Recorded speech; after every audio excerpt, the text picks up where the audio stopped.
recording. If my recording fails, I'll just give up on it. But yeah, we're recording this as footage. Okay. Okay. So. Yeah. So Valentine was patrolling around this. Is patrolling inside the gates. It doesn't appear to get too hostile until you get too close. Can I see anything yet? As you edge forward, eventually you come to a gap and you see something. It appears to be a side of black. A very large amount of muscle and fur, and eventually a head sort of lowers itself down. You think it's a dog. Dogs generally don't look like rabid bears. But you think it was a dog. You think it's a dog. We're like Roger and Keith at the moment. I was on the road. Keith was wandering on the road, and I believe Roger was telling everyone he was the knight. I was just keeping a distance from whatever experiment you guys are going to do there. I was like, hey guys, check this out.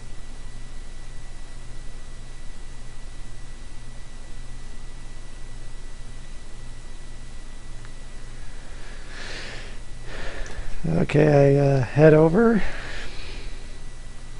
Alright. Keith and Roger donder over, and eventually you also see this behemoth behind the gate. It fixes you all individually with a glare and seems to keep switching from one to the other. Well, we know they're there, but now how would we get their attention without causing major problems? Perfectly honest, if they're going to be this difficult to contact, I really don't know if it's worth it anymore.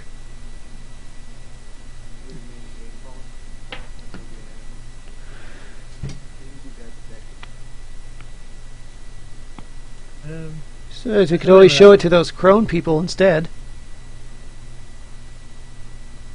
One sec. But actually, didn't I meet the main guy? Head of this at one point. You did? Well, Did right. he tell me his name? He did? He did? If you had a name, why didn't you just ask for him? What? I don't think I wrote his name down. What name did he give me?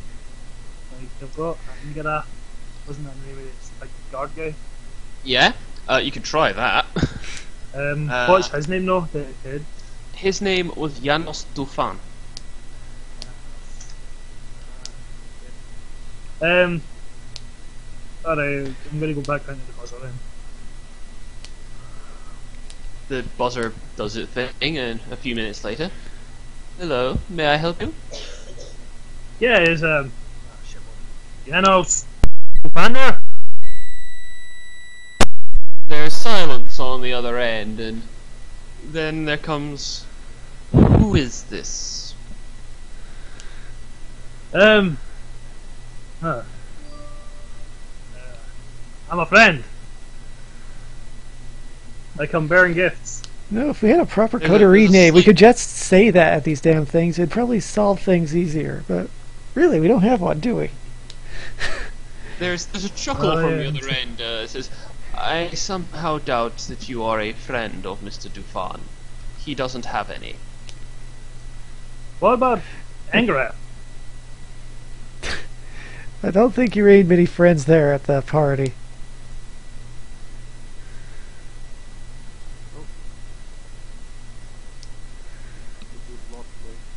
Ah, dang it.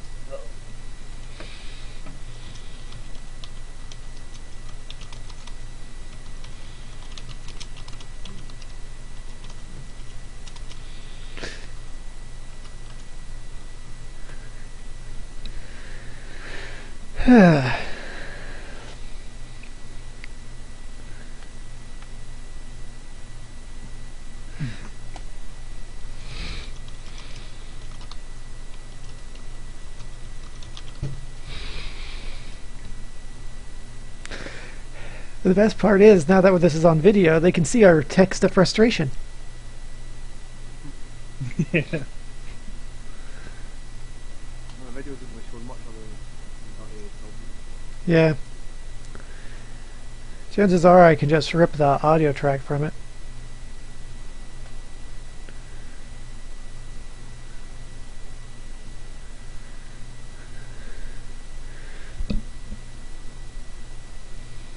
Hello, hello?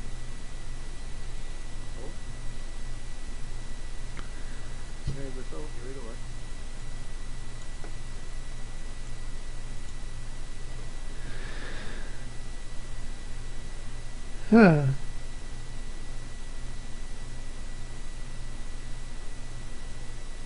Huh.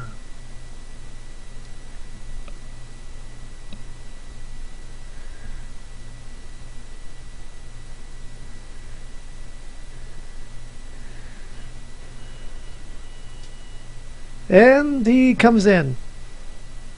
Hello? Hello? 1 2 1 2. Yep, we can hear you. Oh. New quest. Find his internet service provider and destroy it. Yeah, I'm actually very seriously considering it myself. For fuck's sake.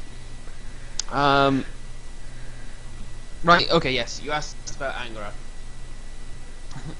Mr. Angarath is currently not at taking visitors. He is not at home. Look, I'm not sure where you got this name from. Who spoke to you and told you that Mr. Duval, was it, resided here? It was Duval himself.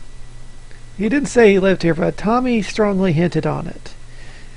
My friend Valentine Yeah, here not met Tom. him at a certain party a while back, where the three of us here got introduced to a certain society culture at large.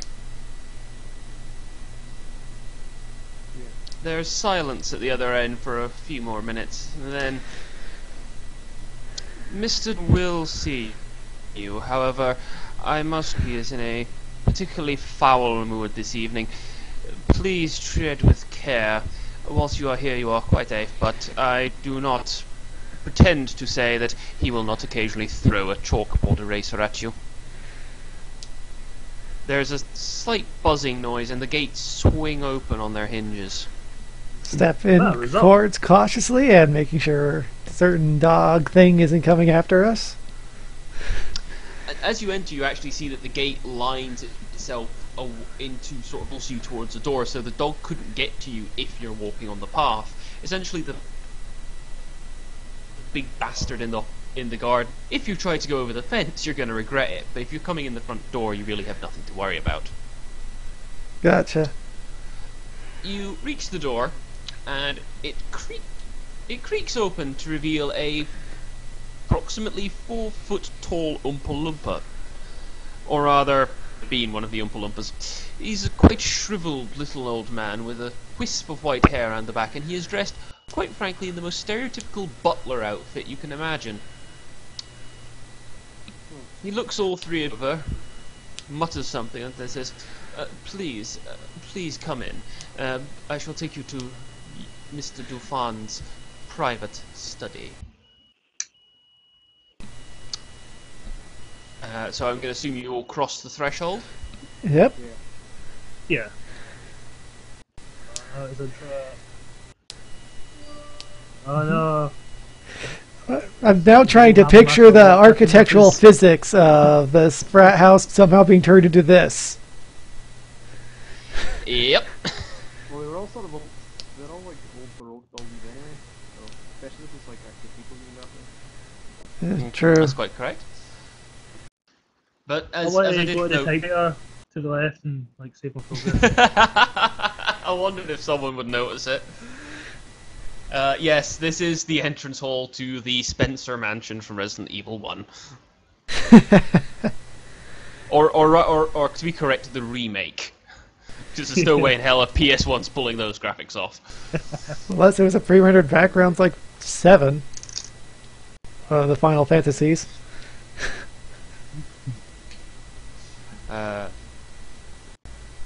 Roger exclaims, "What a mansion!"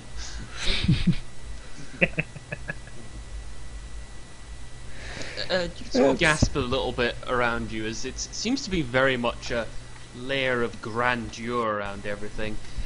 Everything seems to be very neat and tidy, though, and it isn't exactly what you're expecting. Because you were probably expecting a ruined or messy laboratory. Well, to be fair, they're all into the whole old aristocratic thing anymore. So yeah, the thing at the door, this is why we need to come up with a coterie name.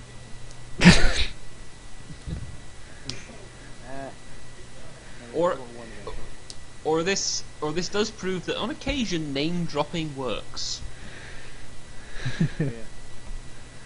The butler bows his head and says, "My name is George Sanders. I will convey your presence to Mr. Duval. Please wait here a moment." He disappears up the stairs, leaving you alone in this old, creepy mansion. You can have a poke about if you like. We've Just already stand around, twiddle your thumbs. I'm not necessarily poke around things, but I will look around the area, try not to touch anything. Yeah, we're already kind of on nice here. Well, as you look around the room and you walk around, there's quite a lot of portraiture. They do seem to be quite into their old-style art. Framed at the very top of the stairs, glaring over the entire entranceway, is of course the man who gave the Order Dracul its purpose and indeed its existence, one Vlad Tepes, also known as Vlad the Impaler, also known as Count Dracula. Huh. This particular portrait is a very intense looking one of the Count as he sits upon a throne looking out a bit like Vigo from Ghostbusters 2. However, even Vigo wasn't sitting on a throne that looks like it's been made out of human corpses, and there weren't impaled people in the background, or at least certainly not in the ass out the mouth method. Certainly a grisly tableau, but Vlad himself, apart from his stern eyes, always seems to have a smile on his face as he gazes out, possibly laughing at some private joke. You also note that there's a recurring theme in some of these other paintings, is that a lot of them appear to be sunrises, or perhaps they're sunsets. They're strewn about and mixed with others, but there are definitely a lot of landscape pictures of breaking dawns. Dogs? Dawns. Dawns. Dogs. Sorry. This dog's broken, fix it! Yeah. Something like that. After a few moments, the butler returns and bows and says, "If you will follow me this way." You head up the main staircase behind him. Again, more extremely expensive oil paint, occasional piece of armor. As you walk past one room, you hear a slight muffled bang, and two dishevelled younger men burst out of it. Both are dressed in sort of Edwardian finery of waistcoats, shirts, and tailored trousers. "Damn it! Buggerment! The deuce! Indeed," they both say. And they both proceed back in with having taken a sword from a suit of armour to the side of them. The butler looks and just says, "Yes, Masters Wilkes and Jones. They're, apprentices. They're also slightly unhinged. Pay them no heed." He picks up a brisker pace this time to get as far away from the offending door as possible. I wish I After could a see a while, peek in there as we go by, or did they close the door? They did close the door rapidly. Eventually he comes to a green door. He puts his hand on the knob and he pauses and turns to you. He says, "Please bear in mind, Master Yanos is a very busy man. He will unlikely be welcoming of this interruption, but I've let you in, so here we go." He ushers you in to the study of the current leader of the Ordo Dracul. Hey, buddy, it's been a while. That echo was strangely appropriate.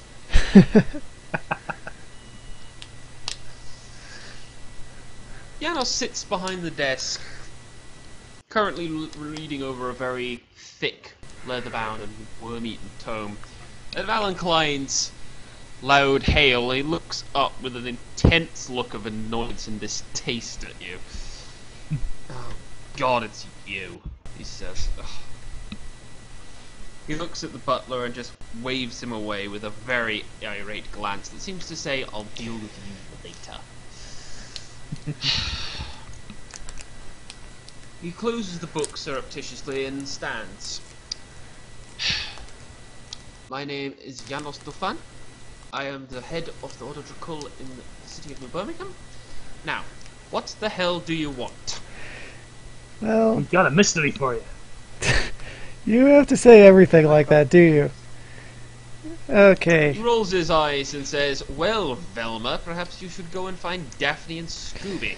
Well, I don't know how much they know about, I don't know, whatever century alchemy things that have been used to fuse crack with blood.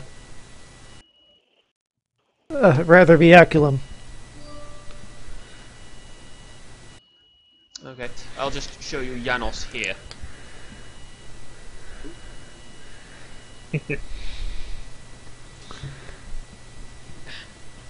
He raises an eyebrow and he says, alchemy is simply...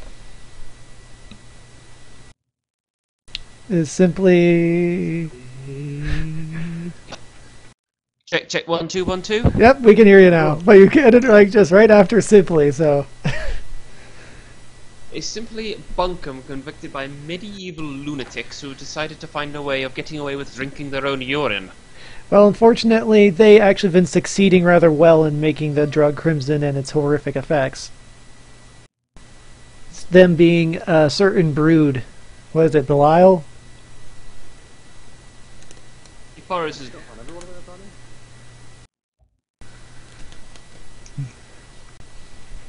No, we found these strange sets of formulae and odd markings. None of it is very well versed in chemistry or alchemy, so... I'm chemistry, and I can tell you it's impossible, the stuff on it. Okay, well then, my chemical friend here has told me that it can't be chemistry, so...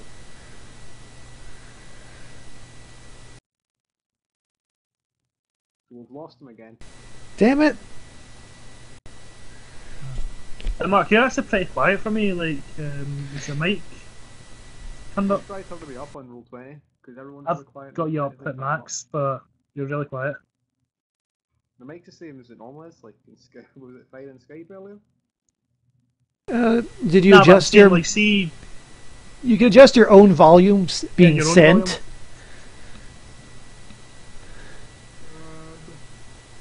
Just basically click on the speaker on your own portrait. I mean the microphone on your own portrait, and you can adjust the volume. Oh yeah. oh, don't. See? Much better. That's one better. Yeah, he's gonna have to restart. Hooray! Just like hit refresh. And just...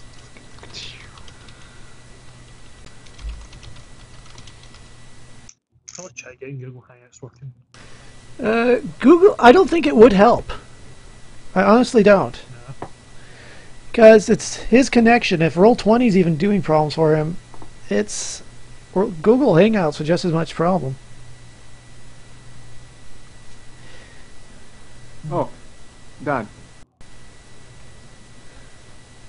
Big boy. Dan. It's just since refreshing the page seems to fix it. Like, Are they selling those like Yeah, there you are. bags full of peanut butter? Yeah, in America. The Reese's ones? Yeah. Yeah, we've been stocking them all day. I mean, all month. How big are they? They are kind of, well, like the actual size of an egg, except they're flat, so it's not a full shape, you know, it's just like a cookie cutter. Yeah. Okay. Yeah, for some reason we started being asked about American affection. Oh, you can't get a lot of peanut butter sweets over here, okay? And I want like a big egg full of peanut butter. Unfortunately, you might be better off getting the Reese's, the plastic eggs filled with just little miniature Reese peanut butter cups. They sell those too. That might be better off for you. After all, mini Reese. Sorry, but the general. That's up there with the idea of the Cadbury's cream egg Easter egg that's filled with all the fondant. It's a great idea when you're 5, but then you'd eat it and you'd vomit. Well, that's like the one that's filled with lots of little candies. You could just, eat it over the course of a week. Yeah. Okay, now back to vampires. Right. It's kind of related. Count Chocula. Okay. So Yanos says, "Nothing is impossible, dear boy." He clicks his fingers at you and says, "Well, hand it over then." More than willing to hand it over.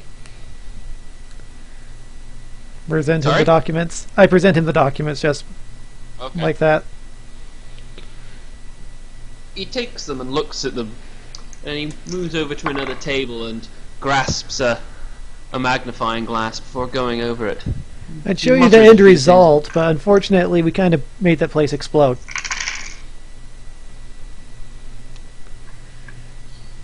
He mutters something under his breath, something that regards the phrase "typical bloody Nosferatu." I'm trying to visibly not show my annoyance. It's not so much annoyance at him specifically saying it as the fact that it just keeps happening. There will be people like, yeah, don't be fans, but you people are a dick, etc., etc. It's getting annoying. To him. Hey, what kind of vamp is Yanos? Ah, well, you don't know that. Oh. At least not yet. But he keeps scribing. He scribbles a couple of notes on the bottom of the page, and he goes, "No," and then you add. He pulls out a small book, and he goes on like this for a couple of minutes, just checking things. And at one point, he reaches down for a book and looks at a certain page and cross-references, and he returns to you and he says, "I'm sorry to tell you this, but this is a wild goose chase." He hands the papers. He sort of hands the papers sort of in your general direction and says, "This is gobbledygook. You are quite correct in saying that it shouldn't work, but not only that, but it is frankly, as the English would say, bollocks. None of this is real. I am afraid that you have had a wasted journey, and this is quite clearly a decoy designed to lead you away from the true way that crimson is made." Decoy that they protected with their life over a pile of ash of their former body. Interesting. Yeah, we did have to kill them to get us. Like, I'm guessing they're just rather dedicated? I don't know. He shrugs. The brood are hardly anything but logical. Second of all, I'm not saying that they didn't have a recipe or a formula, but frankly, this could not possibly be it. Either that or it's incomplete. That could always be there. He ponders this and says, "Possible, but unlikely. There's too many errors and contradictions in the early proofs," and then he proceeds to lecture you on various alchemical reagents and proofs and ideas from Paracelsus. If you were mortal, would put you all into a coma. yeah. Well, Sorry so for wasting your time here. So, Oh yeah, wait. You don't know about any sort of creepy ass Nosferatu skulking about, do you?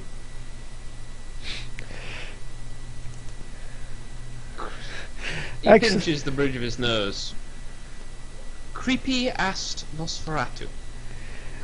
In other words, not Well, me, I guess. Creepy assier than the average Nosferatu. The guy was real Oh, thin, goody, you've narrowed and it down. that's not. He goes by the name Mr. Ripper. Nobody's. Okay. Could you all roll for me, just quickly, a wits roll? You wish. Yay, 2d10. 0 successes. 3 successes, yay! Holy shit! Okay. Roger and Keith, unfortunately, you don't really notice anything, but the second you said Mr. Ripper, you do notice that his body language shifted a little. His left arm came over more in a more defensive posture, and he seemed to sink into his chair just a little. I'm afraid I... Gotcha! I'm afraid I don't know anyone named Mr. Ripper other than possibly Jack, and he was quite dead back in the 1800s in London. Also, Really? I don't know if it was you guys or someone playing a prank, but seriously, why do people leave me these notes in my house? I hold up the dragon nose thing. Anyways, sorry for bothering you. He takes the paper from So you don't know anything... No, I'm afraid I do not. And as with regards to people leaving notes in your house, well, I suggest you get better security in your haven. He looks at the writing and he says, unfortunately I don't recognize this handwriting. Figured. It wasn't the reason I came here, just thought I'd ask since I was here. Right, well, I guess the dragons were a waste of time. Oh, wait, Never a yes, waste of time, my friend, but unfortunately in this that you have been led on a wild goose chase. Is this an errand that the sheriff has you running because you are the latest members of our community? Well, it's related to our errands with him, but it's kind of split off from him now. Yeah, we're sort of working yeah, on it's, our own at the it's moment. more personal. I'd call it more idle curiosity.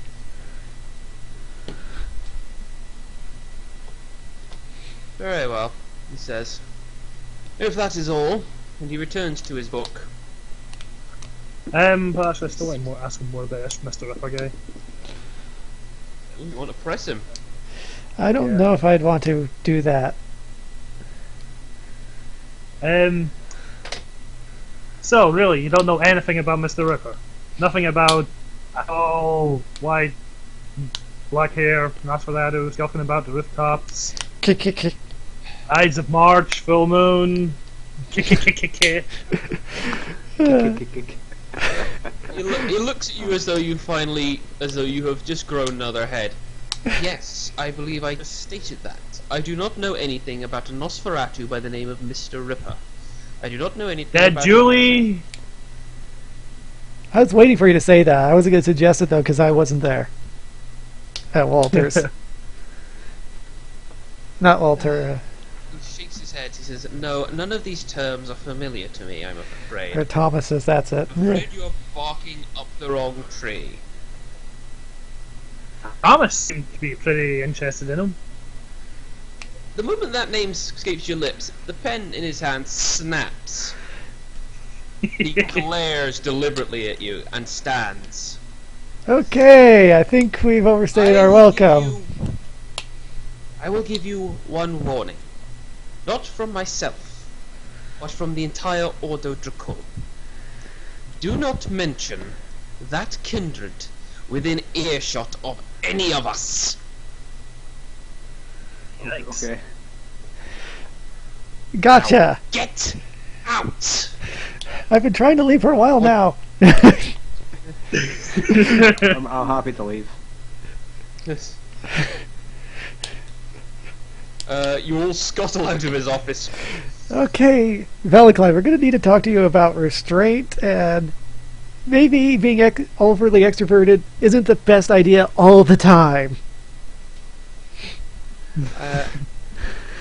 So you hurry out to leave, but as you do, the door opens just before you vacate the premises, and in sort of unfolds the man mountain that is Angarath. You now see him a bit up close. At least this is the first time Roger and Keith will see him up close. He stands approximately 7.5 foot tall. He's wearing a humongous leather trench coat. His face is concealed by what could only be described as a leather mask, and from behind it glare two eyes that are just blood-red orbs with a little black slit in it. His hands are shod in lobstered spiked mail. He looks down at the two of you, Valentine, then Roger, and then to Keith, and then simply pointedly ignores you and walks straight between you all, barely even registering your existence. Wave at him as he passes. Is he running a whole cow? Probably maybe 1.5 cows. As he climbs the stairs, you cannot help but overhear the sound his boots make as they make a resounding thud noise. So how does that whole hide ourselves from the kind thing work with a guy like that? Fully. Then again, New Birmingham is meant to be kind of a twisted version of New York, and if you've ever been to New York, that's probably par for the course. 7-foot tall, armoured guys in gimp masks. Tuesday. I thought that was an LA thing. Alright. You vacate the premises, back it out. Fortunately for you, it's started to piss down even harder now. The door shuts behind you almost automatically, as do the gates. You're now left pondering what to do. Well, we have... Well, I've got an appointment to keep with Helena. Alright, I don't know how things are with the whole Crone thing. Are they okay with us coming around with it, or is it something we should probably avoid? I'm not too sure myself. You can probably tag along. I imagine... Where is she? She's in The worst situation is we were asked to leave and we leave. Well, she didn't actually say, so you should probably text her to find out where she wants to meet. I would say you could probably meet at the Hole, or you could meet somewhere else. Yeah. It's up to you. Mind you, for the Hole, we probably need to change out something that's not covered. Change it to something that's not covered in ash. Yeah, I'll send her a quick text. I'll go. Whereabouts you'd like to meet? Not somewhere too public. Hopefully close by. We want to try. Well, not close by. It's like keep it somewhere not too public, but no skulking around in the forests. Okay. You move away to basically get off the campus. Within a few minutes, you get a buzz back on your phone. She states very simply that she could meet you wherever you like, but she's currently in a meeting with Hammer. She does, however, recommend that there is somewhere close to the Hole, but not too obvious that they could go to. It's just a small little place that she keeps on the side. You could meet there if you want to. Yeah. Yeah. Okay. You send it. And since it's close to the Hole, afterwards we can stop by there for equipment. Okay. You head along to the address she sent it. It's a fairly plain-looking building, very obviously thrown up quite quickly, back in the 70s, but it's nice enough. You press the buzzer that she told you to, and you hear her voice say, "Please enter." You go up the stairs. You go up the stairs, knock on the door, and she welcomes you into her little side place, shall we say. I'm sorry for the short notice, Helena. Wow. I hope you don't mind my two friends being here. Nice what's going on here? Nice decorator. She smiles and says, "Not at all. All are welcome in the Mother Crone's arms." She pretty much guides you in, and yeah, you could see what's all over the place. As you see that there appears to be a young man on the table who appears to be missing, well, his rib cage. Is that the young man? No, that's the young lady. Guys, just ignore. We need to have a talk. guys, just ignore a lot of the weird stuff, you know, just go along with it. I sort of whisper that to them. I just do my best. In fair, that's probably very well considering my specialty in lying is hiding emotion. Instant But poker you shouldn't face. be too weird. I was gonna say you should be too bad at this, considering that you cut people open for a living. Oh yeah, that's true. Alan Klein, on the other hand, Yeah. she sort of. No, in that sense, I'm looking around and seeing what tools were lying around to figure out what she used for this. You can instantly see what she did use for it because she still has it in her hand. It appears to be a bloody athame that appears in like all sort of paganistic rituals. It is, of course, coated in the young man's blood. She looks down at him and says, "Oh, I do apologize. I was preparing a small sacrifice. Please, if you wish, please partake. Although there isn't much, I appear to have sprayed most of it all over my apartment." She is slightly nervous about it. But you take a seat on the couch, trying to ignore the fact that it squelches as you sit down. Do not worry. Helena will try not to take up too much of your time. Now it's quite weird. We found some traces of blood magic being used to create a drug. I don't even know if it's magic, to be honest. It was quite odd. We were infusing vampire blood with crack cocaine using this odd formula. We took it to the dragons, but They say it's impossible. They said it was, yeah. Basically, they think it's like a decoy or something, but they protected it rather well, so I'm not sold on that. She seems a little annoyed. She says, "Well, the dragons would say that. They're a bunch of spiritually wrong megalomaniacs." It is not the first time I've heard about blood being used in such a manner. The vitae can be combined with many drugs. In fact, some members of the Crone have a ritual involving the soaking of hashish in human blood and vampire vitae, which is then smoked. The visions are said to be quite profound. But never on this large a scale. She looks up and says, "I assume you're talking about the drug crimson that's been worrying our chattel recently." Yep. Yes. He looks quite grim.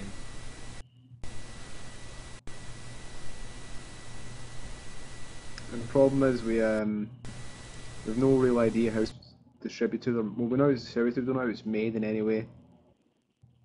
We're sort of looking for any sort of information you can give us on the nature of certain of these rituals. Another thing is potentially the end result, because I imagine making red crack is not the full extent of it. No. Yeah, what would the She shakes her head. possible implications be of the normals, the humans, partaking in this? She steeples her hand. She says, "Well, I should say that even though I am the head of the Crone in this city, I am not as well versed in certain facets as some of my colleagues, but I can tell you some things. For one, I know that Crimson has been hitting the streets in rather large amounts, and unless they have a vampiric whale, there's no way that they're getting all this vitae from one vampire, unless they are using a particular rite." She walks over to a small stack of books and pulls one out. She leafs through it, taps her finger. She says, "This is a transmutation. It is much similar to the old water into wine trick you may have heard of in the Bible. Except this transfers human blood into vitae, or even more so, concentrates vitae into a much more powerful form. However, the sheer amount of blood needed is staggering. And even if you were transforming human blood into vitae, it wouldn't really do anything other than give the human ghoul-like powers and abilities. Well, it seems to be killing them, so I don't imagine they're getting much healing out of it. In fact, it killed a ghoul. No, she means the bloods that are infusing into the crack, rather than the crimson itself. He then says, there are several reasons someone may do this. I have heard of some members of the Invictus keeping all their ghouls as drug slaves. They enforce the vinculum upon their ghouls and keep them in line with not only withdrawal from the blood, but also from their aperitif of choice. She sits back. There is one possible other reason that this could be being done. If an individual somehow was able to spread his vitae amongst all these users, he would essentially have a much easier time dominating them. She looks at the three of you and says, dominate is one of the disciplines that our kind could use, the Ventru in particular, are particularly it allows you to essentially control the minds of individuals. As you can probably work out with the amount of crimson being snorted or smoked and passed around these streets, that isn't just a small group, that's, well, an army. That doesn't sound very good at all. She shakes her head. Anyone with even the lightest influence in Dominate would be able to bloodbind and control anyone who had had as much crimson as the average user has had. That's not even including people who are either just recreational users or have their drink spiked or injected. So you're saying that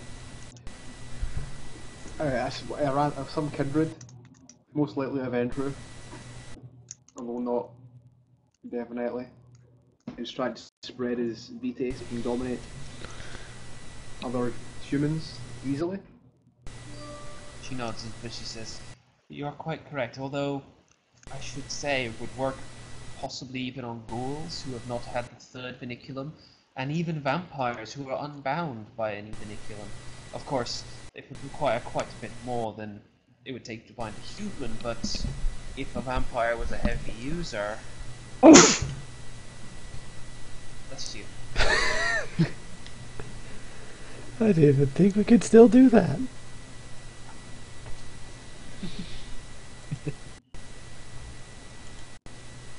Sorry, continue. She says, you're quite right to assume it may not be a Ventru, but that could always be my guess. You get a feeling that this is a bit of a personal stereotype and grudge she has. Whoever is distributing the crimson is definitely looking in to mass mind control. That would be my considered opinion. She looks at you urgently. You haven't used it, have you? No. No. Glenn? No. Good. If you did come up against this person, they might be able to dominate you during any conflict, and, well, that would just be disastrous. As for how it's made, I would need to consult some more of my books, and I might need to have a word with one or two of my colleagues. Do you still have a sample on you, Keith? No, we don't. My sample got taken by the sheriff, but I don't think I'll get one. No, I wasn't able to get one from the other place because 5 vampires with guns. Oh, yeah. And the fire, and the screaming, and the running. That said, we can leave you at least the notes, if those are useful to you. Can you? That's a good point. I shouldn't just stand away. He tossed them You at actually us, take didn't the he? notes back from him? I intended to. He put Oh, his yeah, hands we'll- sort of towards you, but you never actually said you took them. Oh, crap. Well, apparently No, I can't give you the notes. Never mind. So great. At the end of all this, that means this stuff can be remade by the other assholes. Oh well.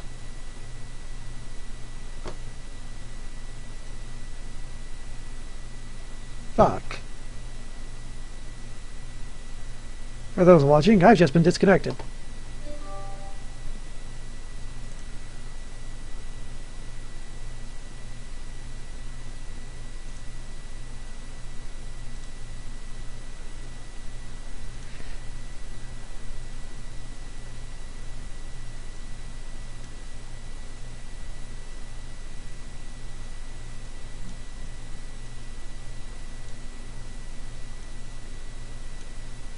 Hello, hello? He's absent-mindedly sort of Yep, there, I'm back. proppy. I got disconnected from the internet. Ah! It's fine, didn't miss much. There's not much more of this. Okay. Sorry, she says, she asked you, is there anything else I can help you with? And you do notice that she's sort of prodding the man's heart with one index finger. On one hand, I know. it would be nice for me. On the other hand, I don't think even Keith is comfortable with his presentation, even though what he did for a living. Sorry, what was that? I'm saying on one hand, it is nice for blood. On the other, am I Oh quiet? yeah, sorry. So, is there anything else you want to ask her at all? Anybody? Are we thinking a lot about joining about the crone, I'm not. Helena? He's the next gathering. To your surprise, she sort of claps her hands together like a little 5-year-old girl who's just seen a cute puppy. Oh yes, she says. The next gathering will be next week. It'll be at midnight. It's the night of the full moon, and we have a particular rite that will perform. You're more than welcome. You're all more than welcome to come. But Roger, if you're giving serious consideration to exploring the mysteries of the Night Mother, then please do come along. John Claude will be more than happy to escort you along. Good to know. And you can tell she's sort of perked right up at that, you know. I take it we're We've lost Twib. No, I'm here. For once, it's not my fault. Actually, I am here.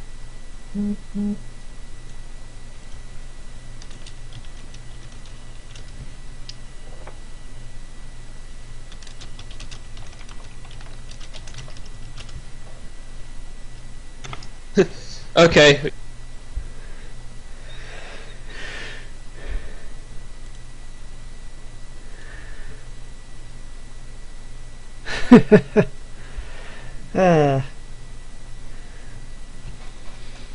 Powers of the internet, huh?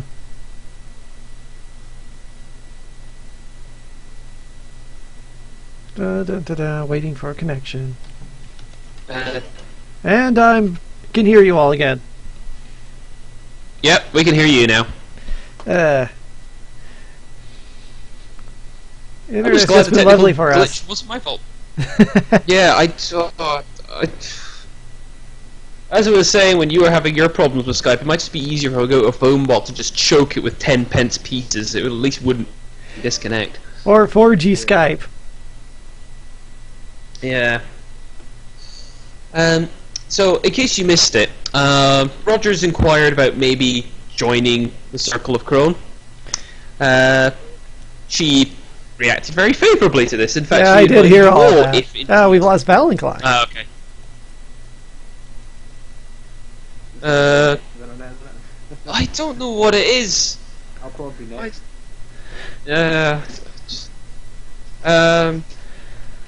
Why can't we all be driving distance from each other? I know, it'd be so much easier. I was going to say, I'm going to schedule the next, if this is okay with everyone, I'm going to schedule the next session for Thursday, if that's okay? Yeah, that works. I can't do Thursday, I'm afraid. Oh, you can't do this Thursday? No, it's just it's the like Easter for an end of term, like Cubs ones. Oh, yeah. Dang, I thought it was because you had that, but yeah. It was just because I was thinking, because, well, the missus is away that day, and I was like, yeah, great, fine, I could just do this all night. But, no, okay, that's fine. Hey, we can hear you again. So,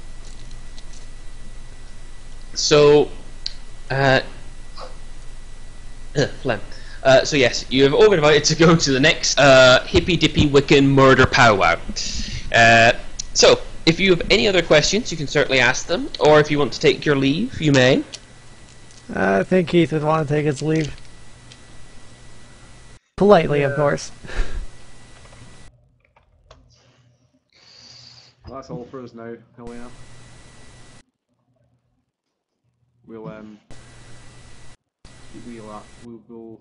I'll try and see you next week, and we'll speak later. She nods and raises her blade and says, "Thank you." And she sort of waves the... She slices into the corpse and then brings a load of blood up and sprays it towards the utters, "May the crone watch over you in your future endeavours." Yeah, you kind of... then again, it's not like it's going to be suspicious enough when you all... I was going to say, you all just sat down anyway on a sofa covered in blood. No, I like this suit. just say you had really bad hemorrhoids. Okay, so you get... I mean, if you want to ask anything... I mean, I'm surprised Valentine hasn't asked his usual questions, but fair enough. Then again, considering how certain people react. So, where are you headed to now? It's going to be the hole, but I was wondering if I need to go change. So you look. Sorry, did you say you're looking to get like changed or something?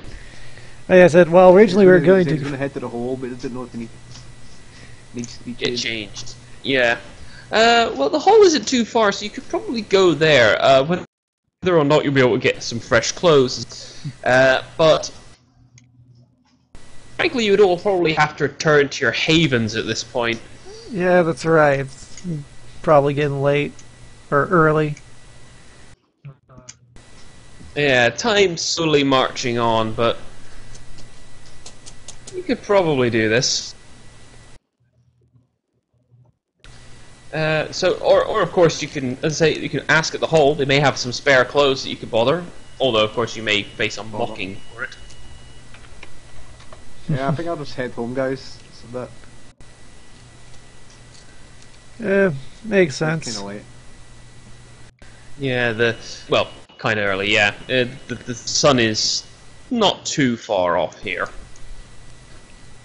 I'd say so tomorrow's... are you all going to just return to your... Yeah, but tomorrow's plan, so to speak, is probably go visit Hammer, explain the situation, see how much backing up we're going to get, and then get armed as hell to deal with that guy. What is his name? P. Let's see, I think I wrote it down. Lieutenant something? Yeah, Philip Duval. Yeah, Philip Duval. Okay. Because if he's doing this, it might be best to deal so with it as soon as possible.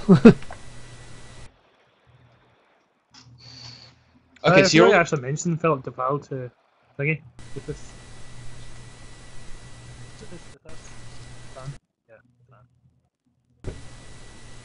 Sorry? You're getting really quiet there. Oh no, it was just my bad. We actually forgot to mention like Philip Duval and sort of to Defan. Yeah. No, all you'd mentioned was Thomas, but you didn't, yeah. So you're all going to split for the night, return to your havens, rest up, and rise again the next day to kick ass. Is that correct? Yeah, pretty much. I'm going to buy some... I'm going to go a quick 24-hour supermarket and buy food. because I have a person in my house now. Oh, very well remembered. Very good. Passing remark after 10 we're 10 well out out of of earshot of the place. So I take it you guys aren't doing so well for numbers, are you? For numbers? I'm talking about the eager recruitment drive inside. Oh, he just sort of, he spent most, he's been tied up pretty securely. I don't know if he'll follow great. Keith is making a No, he's joke about talking about the Helena. Oh, Yeah, sorry. like, really wanting us all to join. Oh, there seemed to be a fair number of people when I was there last time, but I suppose it's a dying tradition, you know? It's quite odd, but it looks quite interesting. No offense, but I think I'll probably avoid that party. I don't like it, doesn't bother me. Okay. So, Keith heads towards his haven.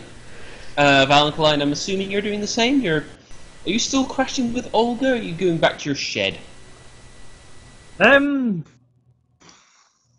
good point, like. Imagine unless Olga's actually said I need to get out, I'll probably just go back to Olga's. Okay.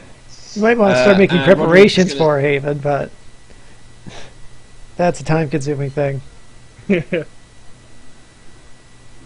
And Roger swings by the 24-hour and picks up a tin of ravioli, some bread, odds and sods for his little pet.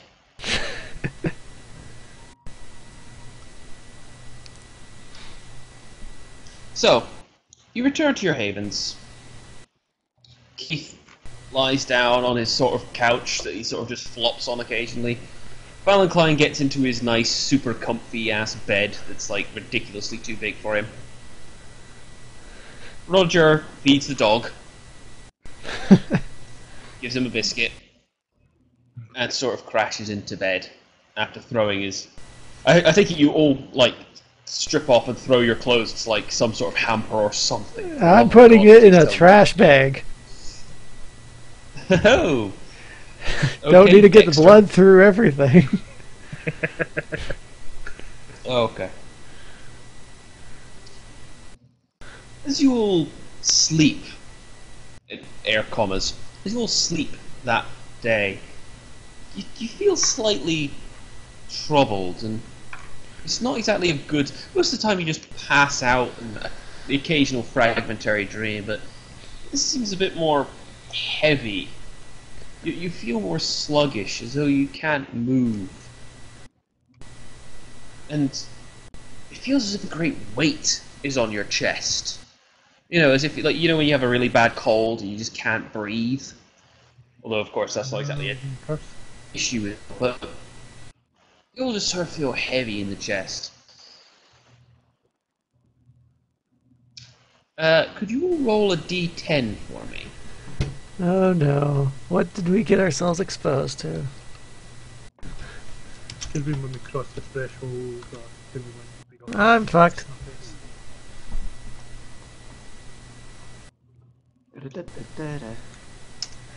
Oops. Okay. Okay.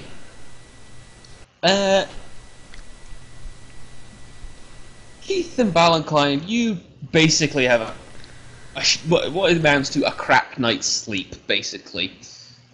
There's nothing really there to worry about, except you're just gonna wake up a bit pissed off. Roger, you suffer something a little bit different. As you're sleeping, as I say, it feels like there's a weight on your chest. And it's your ghoul sitting on your chest. As the sun sinks below the horizon, you start to stir and you open your eyes into the eyes of Mr. Ripper, sitting, looking 2 inches from your face, smiling. I think I'm happy that I only got the text message. And then you wake up, and there's nothing there. It was just, of course, the tail end of a dream, but It certainly felt real enough to disturb the ever-living shit out of you. You you feel as though it was totally real. You double-check the locks, and first thing you do is you look in on your ghoul. Still alive? But he's just... Yeah, he's alive. Sleep. Okay. Okay, he's still tied up okay? Yep, he's still securely chained. He looks comfortable, actually, in his nest of blankets and pillows. Good. As I say, you check the locks and you check the windows, and they're all secure. And you figure out... no, it was a dream. It was a really, really creepy-ass dream. All it was. The fact that you keep repeating that to yourself over and over again is not worrying.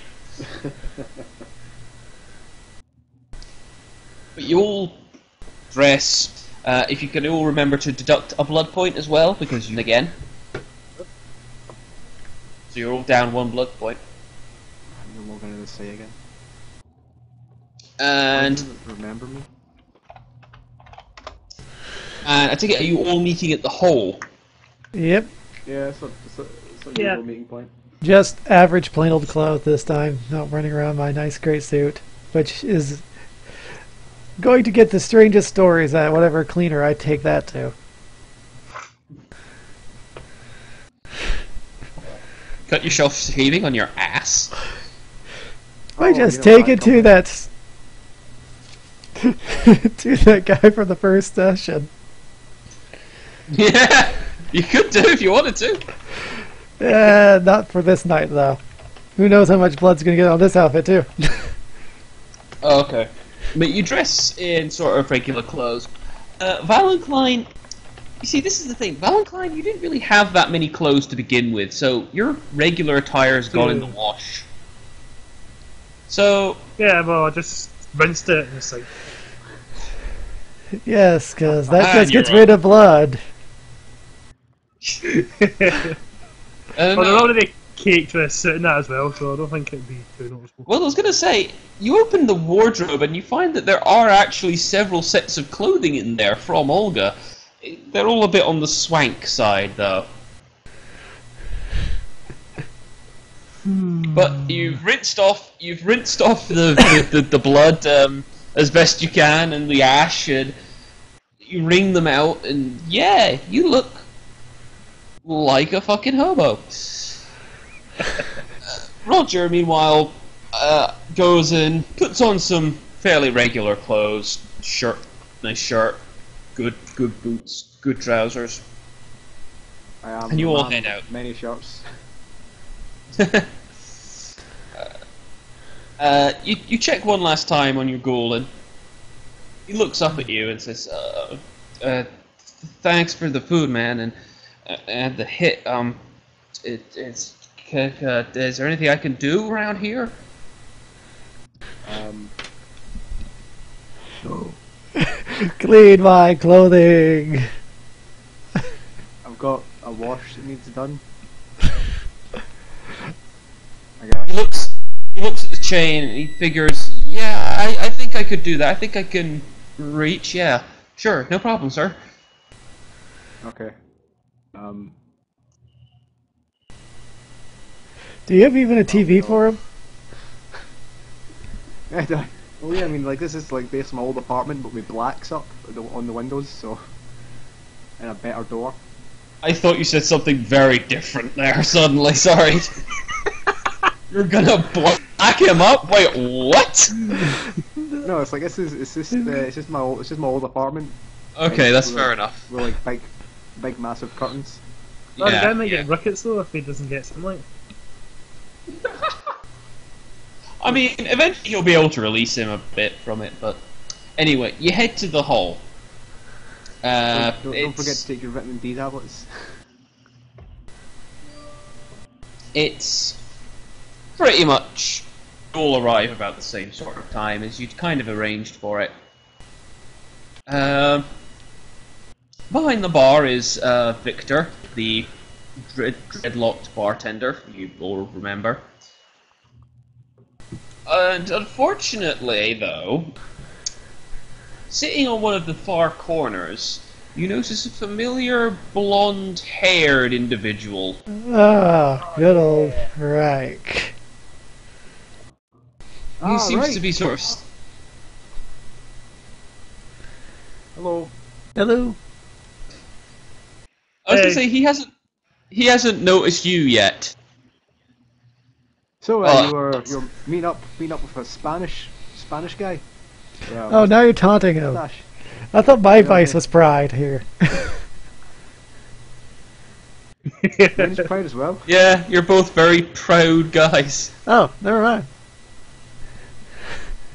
He looks up at... You know, down in that alleyway. Remember? He looks up at you and he just says, "What?" You know, the 2 nights ago. You left here about Wait a second, you're not 2 Stein? in the morning, and we followed you for a while, and we turned around. I'm trying not to instigate things. Yeah. So Keith, you've got your back towards him at the bar. I'm guessing. Where are you, V? Where's Valentine here? I'm just gonna walk ahead to the door, like, to see Hammer. Fortunately, My friendly pat on the shoulder. You know, I can't remember what was the name of the street. Sack Street. Over in Sack Street. Glares. Looks at you and says, "The hell do you know about that?" Oh well, I just followed you all the way there, and you, Reich, the mech at Green didn't notice me. He stares daggers at you. It was quite the hunt, but I've had harder, you know. I mean, generally Oh, you follow God. a deer, it notices and it way. But you were just a blood time. holy shit. He pulls himself up. He stands up. He pulls himself to his full height. Finishes his drink, which appears to be 9/10 blood, 1/10 scotch. Puts the glass down on the table, and says, "Well done. I am impressed. You managed to trail me without me noticing. You probably set up that amusing diversion with the drunk Irish guy. Very well done." Oh no, he Very was well following you too.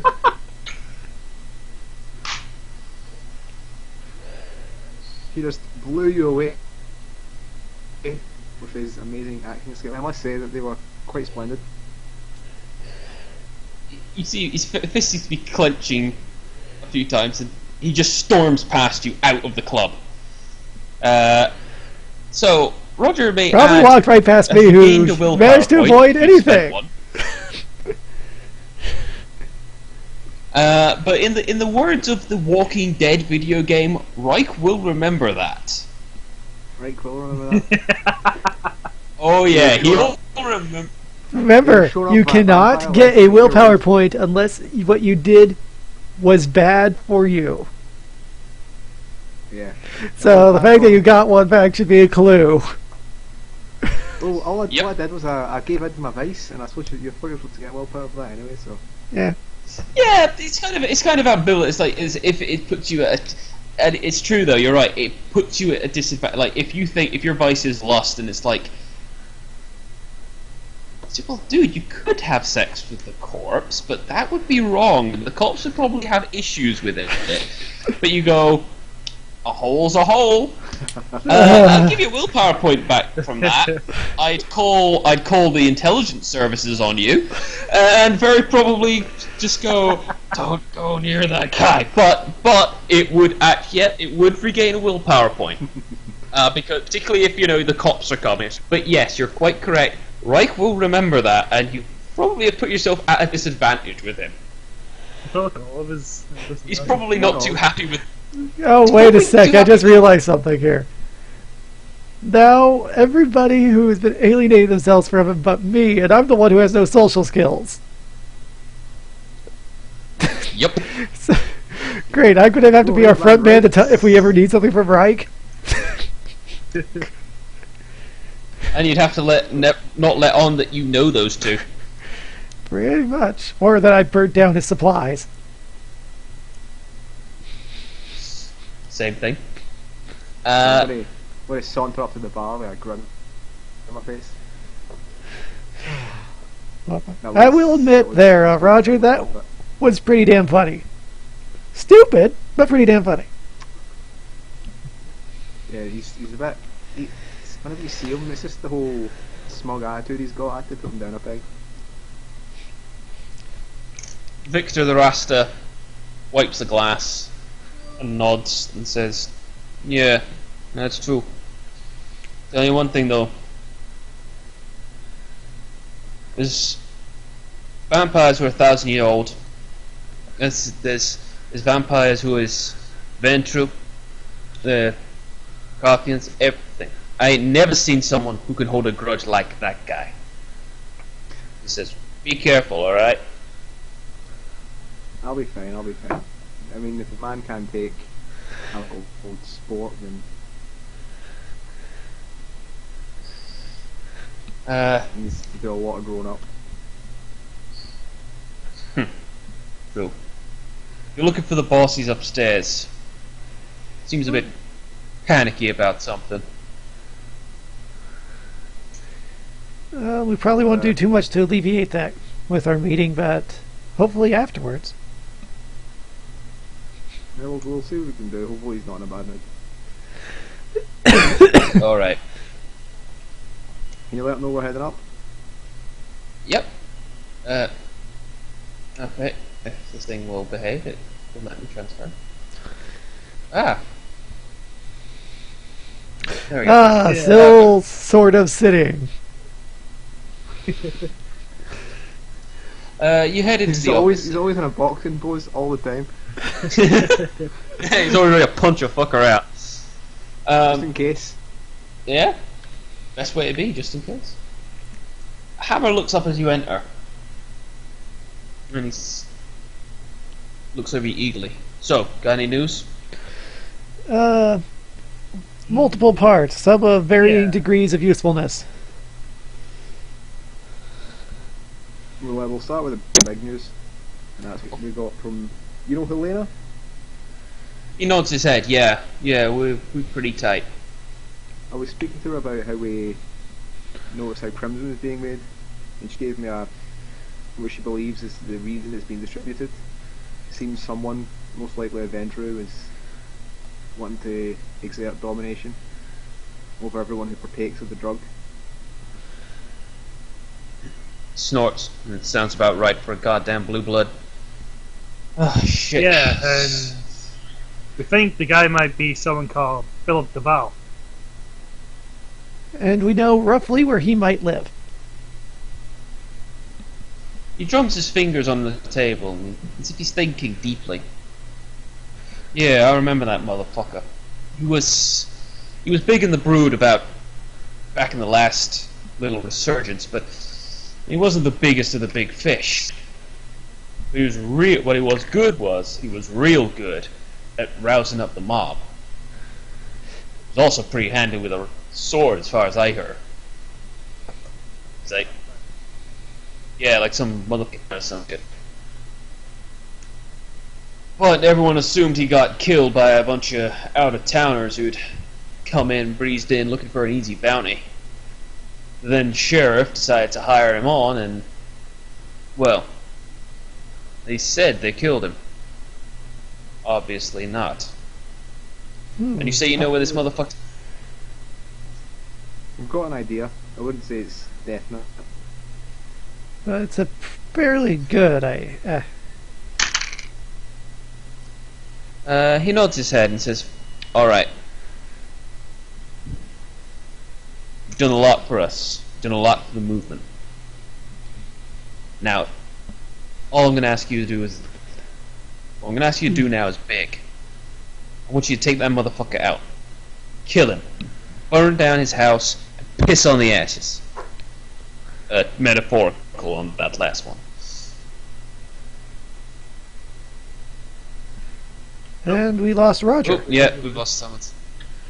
Well, it was his turn. You know, we've all had taken a turn, so we'll just wait for him to come back. But I take it you all heard that he wants you to take out Philippe Duval. Yeah. Yeah. I guess there's a bounty in this guy as well then. He nods his head. I have a feeling this is going to be a bit more difficult than the last job, so we'll probably stop by your little store on our way out.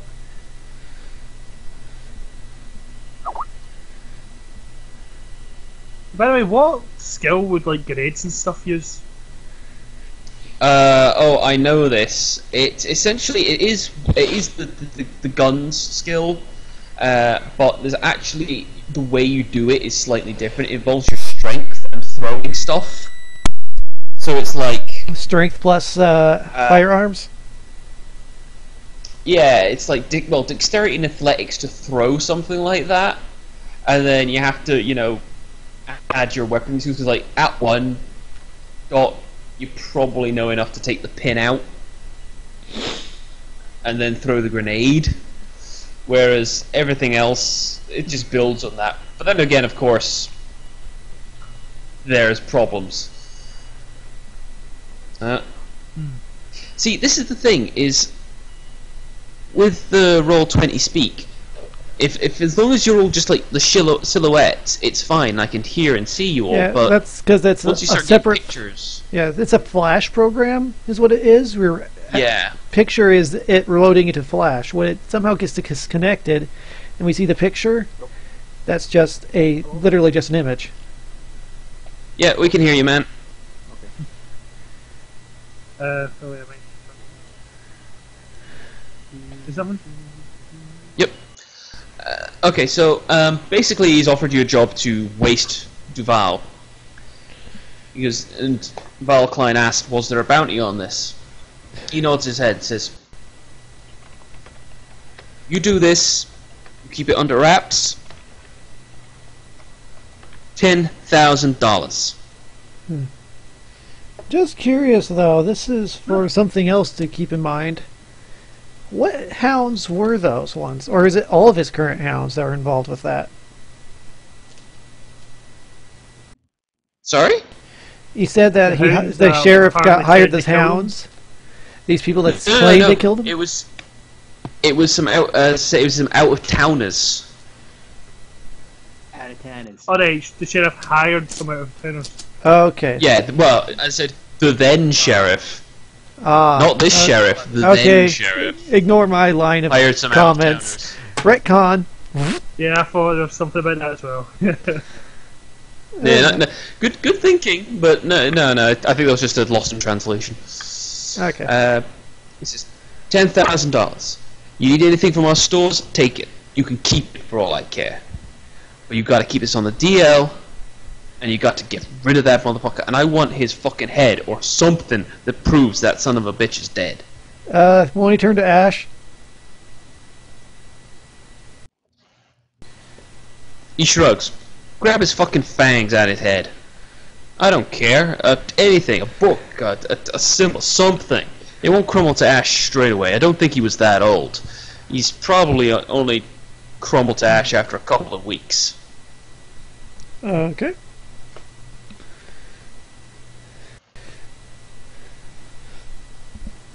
Alright, Do you think the three of us can handle it on our own, or should we ask for a backup on this? Oh, I think it's one guy, isn't it? Fair enough. Can't be that strong. one guy, like, surrounded And since by he's Gus, thousands of- as I imagine this part of the conversation is probably going on now that after we're going down the stairs. It's Gus Sword, so I imagine Roger, you're going to be our good man here in shooting him before he gets close enough to do anything with it. Yeah, use that, like, elephant gun you got. Oh yeah. So well, I mean, I need to be up close. It's a very wide shot, you know. Like maybe, even though it's a pretty big rifle, it's a spread shotgun. What do I know about the location of the address? About what it is in the town, just that general area? What you know is that the address Tommy gave you is actually quite quite nice actually. It's a very middle class suburban area. Recent development. It was thrown up in the 80s, but it's pretty much stereotypical suburban of 2 cars in the garage and a white picket fence. It's noted for a very low crime rate, and it's fairly well patrolled. There's nothing actually that stands out. It's That's plain what I was banal. worried about. You actually mentioned all the things I was going to worry about. It's well patrolled.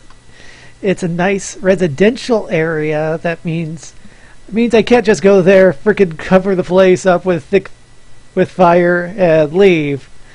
And nor can we walk down there with some really heavy equipment without a guy driving past us. Well, we couldn't leave anyway because we need some sort of proof that he's dead. Oh yeah, I mean, there's like a bazillion other factors now have to worry about. The equipment we're going to bring down with us now is going to have to find a way to hide it a bit better than our usual methods. Well, I'll say this. We could just be like a man. Yeah. I was going to say, Roger does have his rifle case, so he can transport it that way. Pistols are very easily hidden about a person, as are other weapons, but if you're looking for your own sword or your own battle axe, I think you're kind of shit out of luck on hiding that. Yeah, unless like you walk around your Renaissance gear, tie up in tape. Okay. On it at all times, you know. Well, let's head off and go shopping here. I've have to do if Keith had a duffel bag, just to have it open up. Let's see, I'm going to just try to get this full as possible. But sadly, he doesn't have one. You head down the stairs. I take it you guys have you've accepted the job, the commission from Hammer to eliminate the undesirable that is Philippe Duval. The contract stipulates you will get paid $10,000 if you do this and keep it fucking quiet. I'm guessing that's split 3 ways. No. It's 10 grand each. Nice. This is not... Yeah, this should tell you exactly how bad he wants this done and how quietly he wants it done. That's another thing, too. We've got to think about weaponry that in a residential area isn't going to get us police called up. Yeah. Because if someone hears a shotgun go off, they're going to turn. Well, I say you should take what you want, but just remember, if the going gets tough, cheese it. Yeah. Yeah. But yeah, we're getting the the stuff for free, aren't we? Or we have to pay for it? You'll get this stuff for free for now. Obviously, you're not literally allowed to empty their armory, but they are interested in what you have. Victor the Rasta opens up the back panel and says, "Take what you need." Boss has said you're to get access to anything you need. Well, I already have a good knife, but let's see other things for my melee orientedness. A taser. Here. Oh. I'm just gonna take some more pistols. I'm gonna take is there any more revolver ammo? I quite like the revolver. It's nice. Yeah, you can certainly. There's a bunch of revolver ammo. How many bullets are you gonna take for it?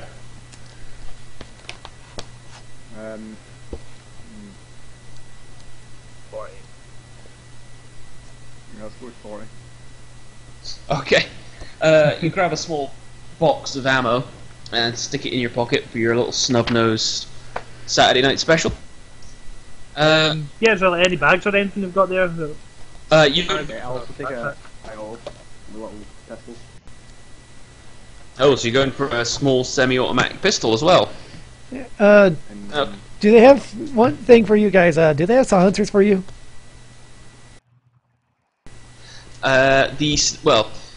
Roger's rifle, no. Not for rifle. I was talking about the pistols. I don't know if he hits silencers for like a stuff noise. No, you wouldn't. I was going to say as well, he wouldn't have that either. There is no silencer either for the semi-automatic pistol. Oh well. Yeah, there's no real need. I mean, whatever. It's a gun. I'd ask. I take some grenades. Anyway. Okay. Grenades. Unfortunately, they do not have hand grenades. It's for far more conventional hardware you might get in a gun store. They said they had no tasers. No. Well, they do have a couple, but I'll say this to you right now. That's going to be very limited effect on a vampire, actually. Really? I thought electricity hurt us like fire. Oh well. Electricity, well, the level of electricity, I mean, that's the thing, is True. the taser is basically designed to help mess with your nervous system. I mean, let's put it this way, if you cut down a power line and stick it in his face, yeah, he would be hurting. That's a lot of juice. But what a taser kicks out, it might sort of give him bad juju for a bit, but it wouldn't actually incapacitate that well. It's probably the equivalent to getting a static shot. Like a really bad one that sort of stings for like an hour, but... Yeah, you got... Ooh! Ah! Ooh, you bastard!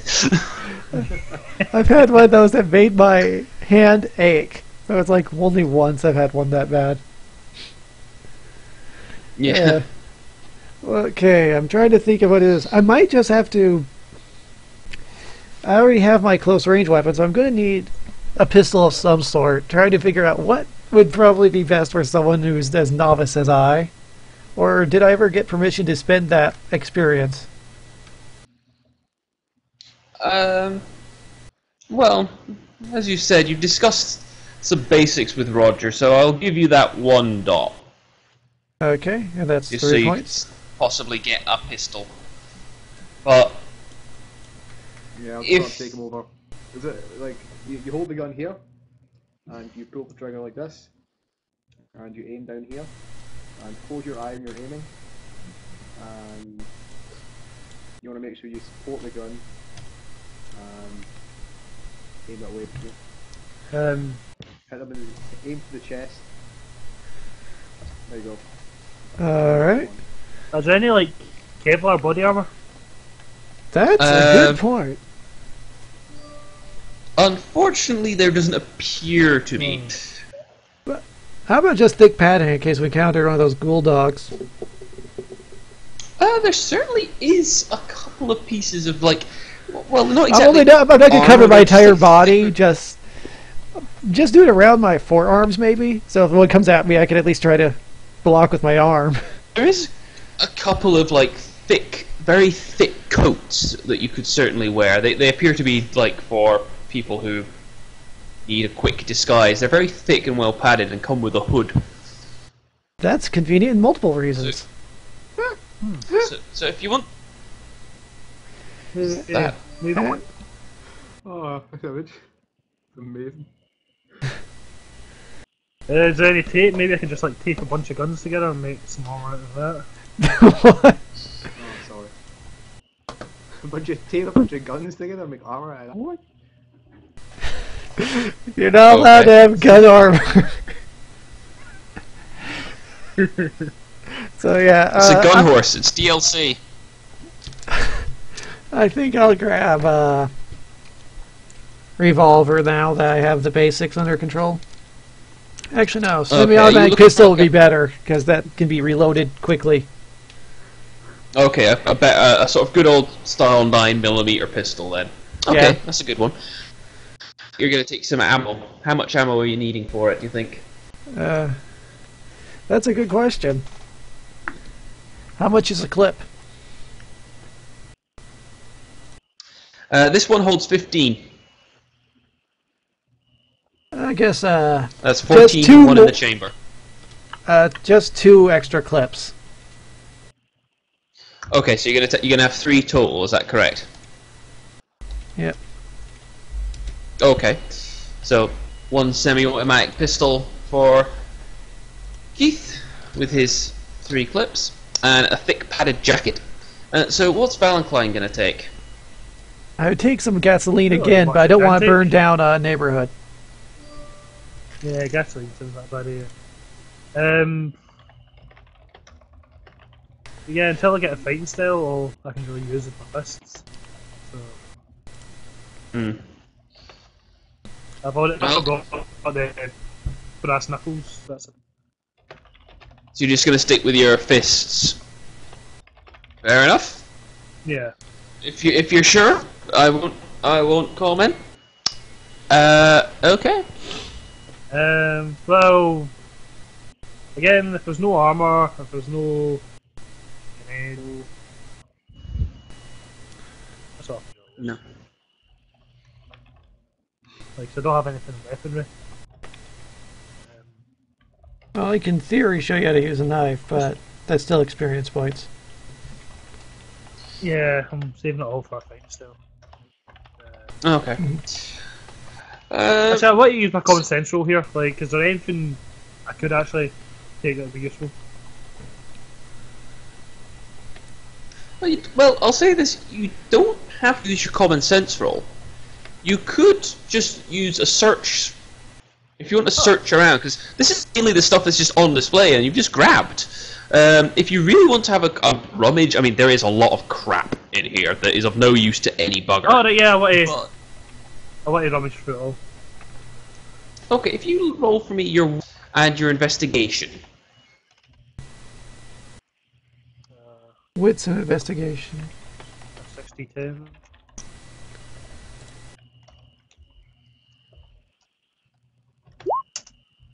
Yay!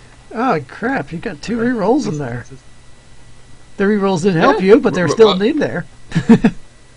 Yeah, you could. Yeah, roll away if you want to. No, he did the exploding dice that was already factored in. Oh, right. I was just noticing that the last 2 were not successes. That's why I said it didn't help you, but it's there. Okay, I get you now.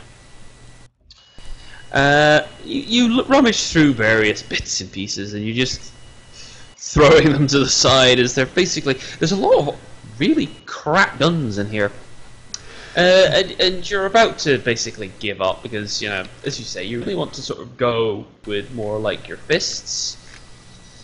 So you don't really think, and then you find a pair of boots. Oh. There's just something weird about them, and you sort of weigh them. They weigh a ton.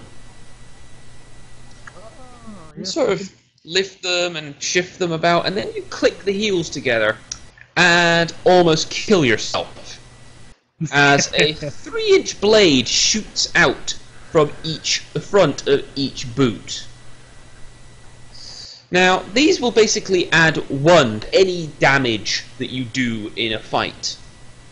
Particularly if you're saying you're going to kick people. Against mortals, of course, this will cause heavy bleeding.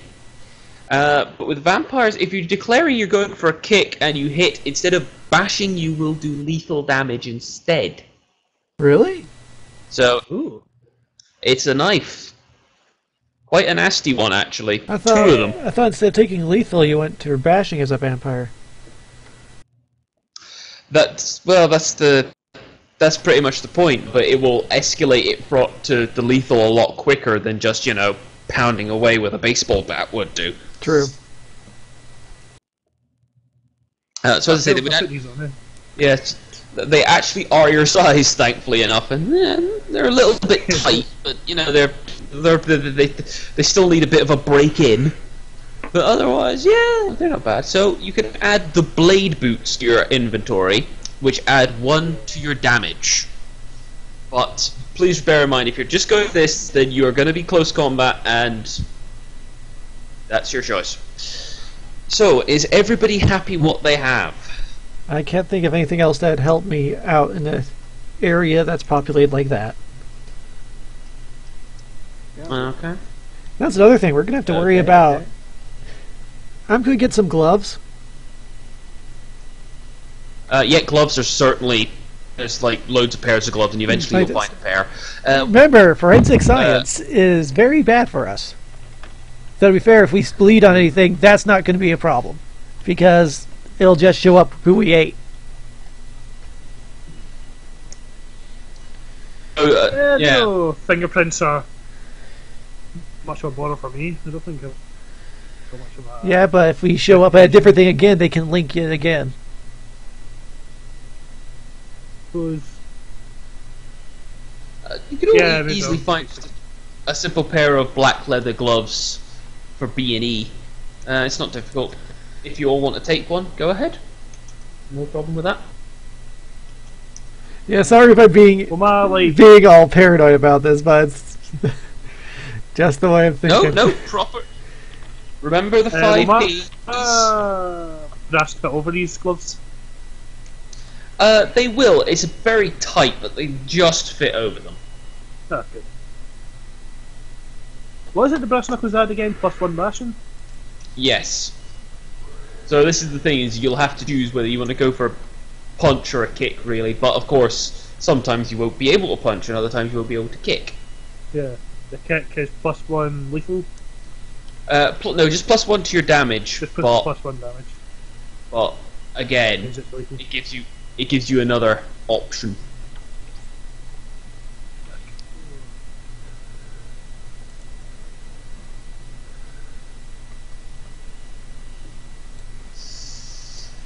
Okay.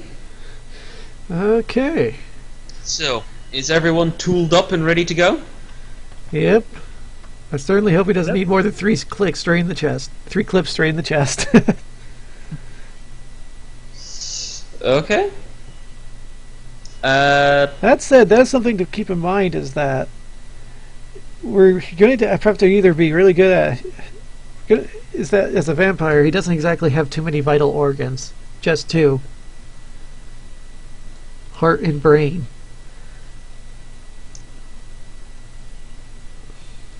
Yeah.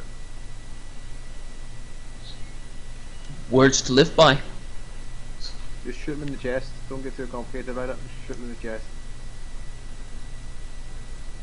At the very least, you can slow him down to go in for a much harder hit. Until you learn to shoot better, shoot in the chest.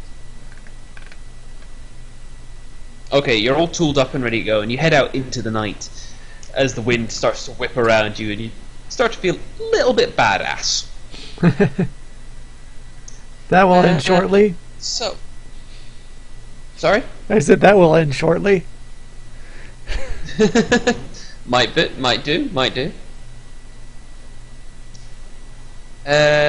So you head out. You hail a cab and get dropped off at the sort of the ass end of the street. And you start walking towards where you're roughly sure that it should be. And eventually you come across the house. It's a nice place. And if it really is the center of a devil-worshipping cult, it doesn't look it. There is literally a white picket fence, 2 cars in the garage, there is a garden gnome on the front lawn. Yeah, we don't want to just blindly go in here and kill everything. It's well lit, very nice and welcoming. And is that fucking cookies you can smell? Yeah, you can smell cookies. Unless he's very nostalgic individual, I think. Let's just go to the door and ring the doorbell. I look at the mailbox. If it's one of the houses that do them, unless it's one of those places that everybody has their mailbox in a giant box. Nope. It's ye old traditional Yank style mailbox, and the name on it reads Johnson. How very trite. Yeah, I'm just ringing the doorbell. Yeah, let's not all crowd the door as we let our Deva do his Deva thing. Because we don't want to be, if it is just a family, we don't want to be as intimidating looking as we are. Okay, alright, are you sure about this? I'm just gonna say, are you sure about this? I've got a feeling it's going to be a trap. But... Well, you didn't do your common sense roll yet. You can do that. Alright, yeah, okay, I'll do a common sense roll. Oh, you're right, you can. Excuse me. That's 60-10 for you. It's going to be a little piss taste. So were you asking me if it was the right thing to do to not be there at the door when he was knocking? Okay. Your finger reaches towards the bell and then stops. You look down at your blood-stained, dirty hobo clothes.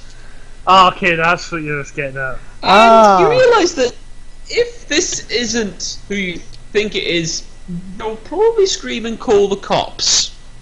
Roger! Best dressed here.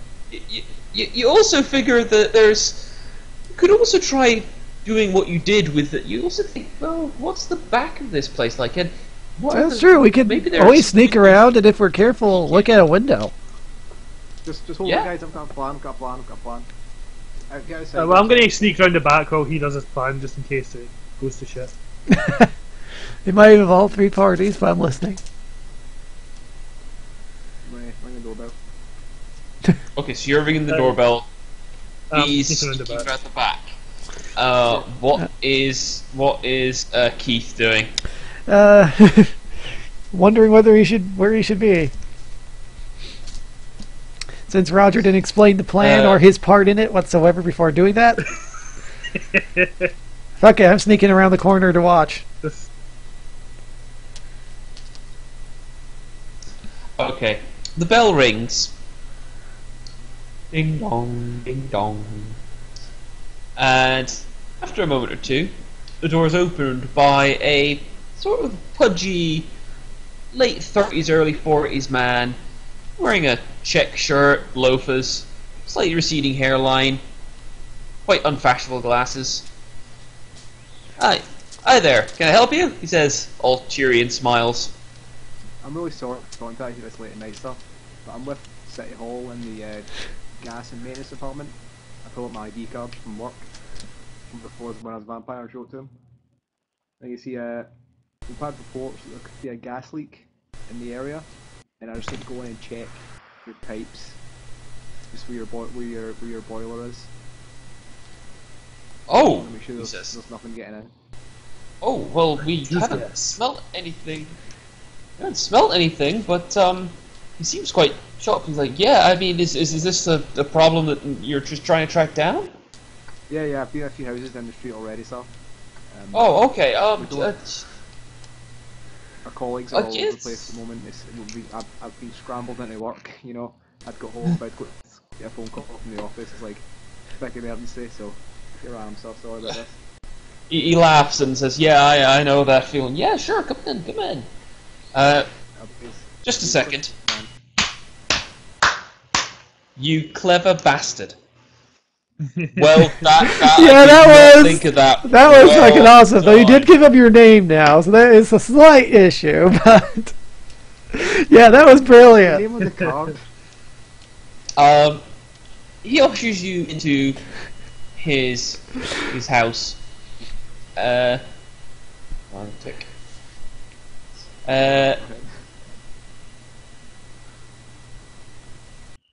Meanwhile,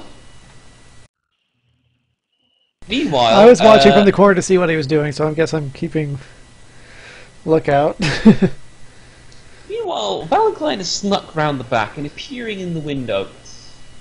In the kitchen, you can see a mid-30s, blonde, pinnied, all-American housewife. She is literally making cookies. Insofar, this is an exceedingly dull suburban scene. And therefore, to Valentine's cynical mind, they are obviously involved in some sort of swinger circle, or are psychopaths, or are going to divorce one another. Or all three. Has this place got 2 floors, or is that a 1-floor house? It is 2 floors, and as you're looking in the window, your foot smacks against something. Not loudly, though. And you realise that there's a basement. Meanwhile, with Roger, Mr. Johnson's, sorry, John, yeah, so you need to just check out the boiler, is that right? Yeah, is it down in your basement, sir? He slightly pales at that. No, ours is actually one of the more modern ones. It's up in the attic. It's just up there. Most of the I'll ones let you are up on there. ground floor rather than basement, but okay. So, what did that hit my foot against? It's like a I don't know if basement. you It's cut like it or a, if it just cut away. it's the crawl a space it's a area. Right. Valentine, you basically hit your foot off. It's sort of like a sort of trying to think of the word, like a storm door sort of thing, like for tornadoes sort of thing. At least down to a basement, basically. Oh, the sort of cellar type Yeah, doors. yeah, yeah. Roger, he's basically takes you up the stairs as you walk up.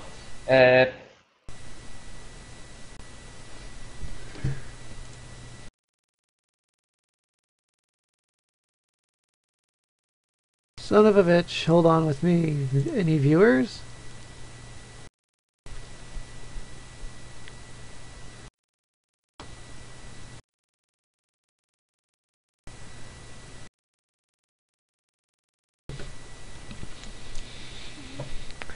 Da da da da da da.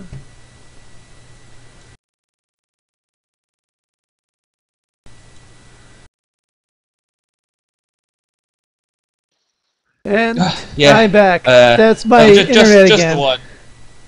Whoa. Ah! Sorry, am I too loud? I'm sorry. Hey. Okay, how about that? Oh, it's like the angry voice of a confused god. Ow! Oh. Okay, how anyway. about this? I turned myself way down. Yes. Yeah. He says, "Oh yeah, that's my boy Rick.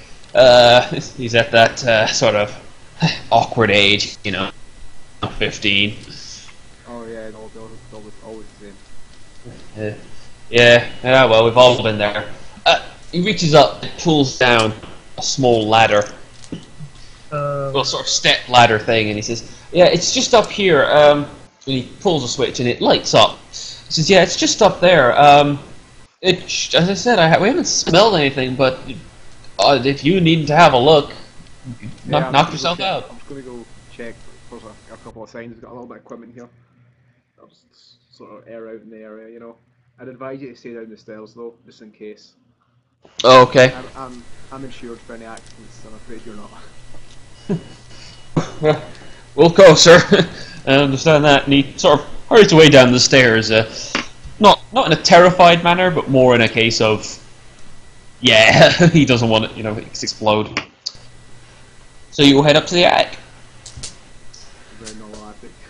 So what's Roger? So meanwhile, Roger's up there. So what's Keith been doing? He's just watched Roger disappear into the house. He's watched Valentine sneak around, and they both disappeared. Well, I was originally watching the door, but since he got in, I'm probably going to sneak around the house, probably Keith? with Valentine. Have we lost Keith? No, he was just. No, he's talking. Yeah, I said I was sneaking around. Oh, he was with Val. Oh no, wait. I mean, he's not on the chat thing anymore. Oh, he was watching. He was saying he was watching the door, but now he's. Yeah, that's what no, he's gone from like chat. He's like, I can't see.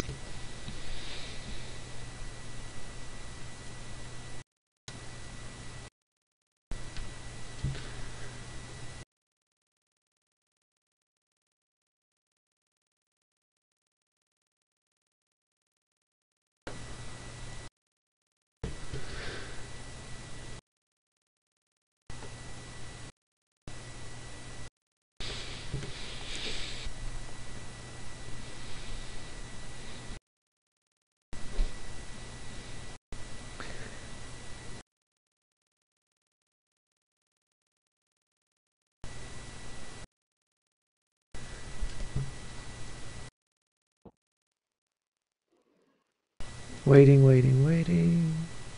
Yep, we can hear you. Oh, good. And hopefully not Angry God. Okay. Yes. No, we could. It's now normal dulcet tones. Okay. So V said Valentine, you snuck around and you found this cellar. Valentine was considering opening it. What say the good doctor? Well, it's a possibility. Is it noticeably locked? It doesn't. Well, there's no padlock or any lock on it, but you would just have to try to see if it's locked. Okay, let's do this slowly to try to avoid noise.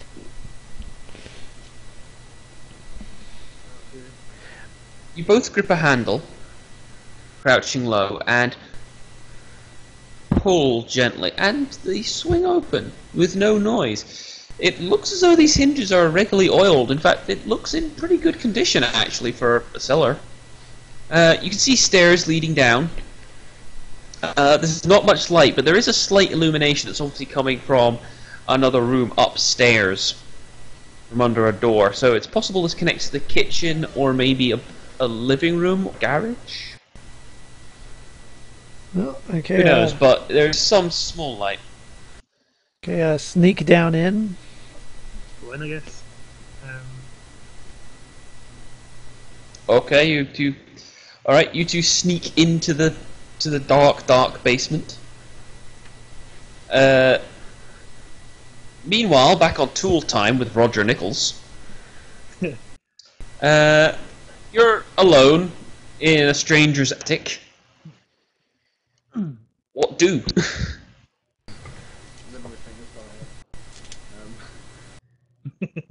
Oh god, what's up here? There's not much up here per se. There is a boiler. It's quite a big one. Obviously not leaking any gas, it's probably filled out of Mars, you know? Yeah. The pipes and such.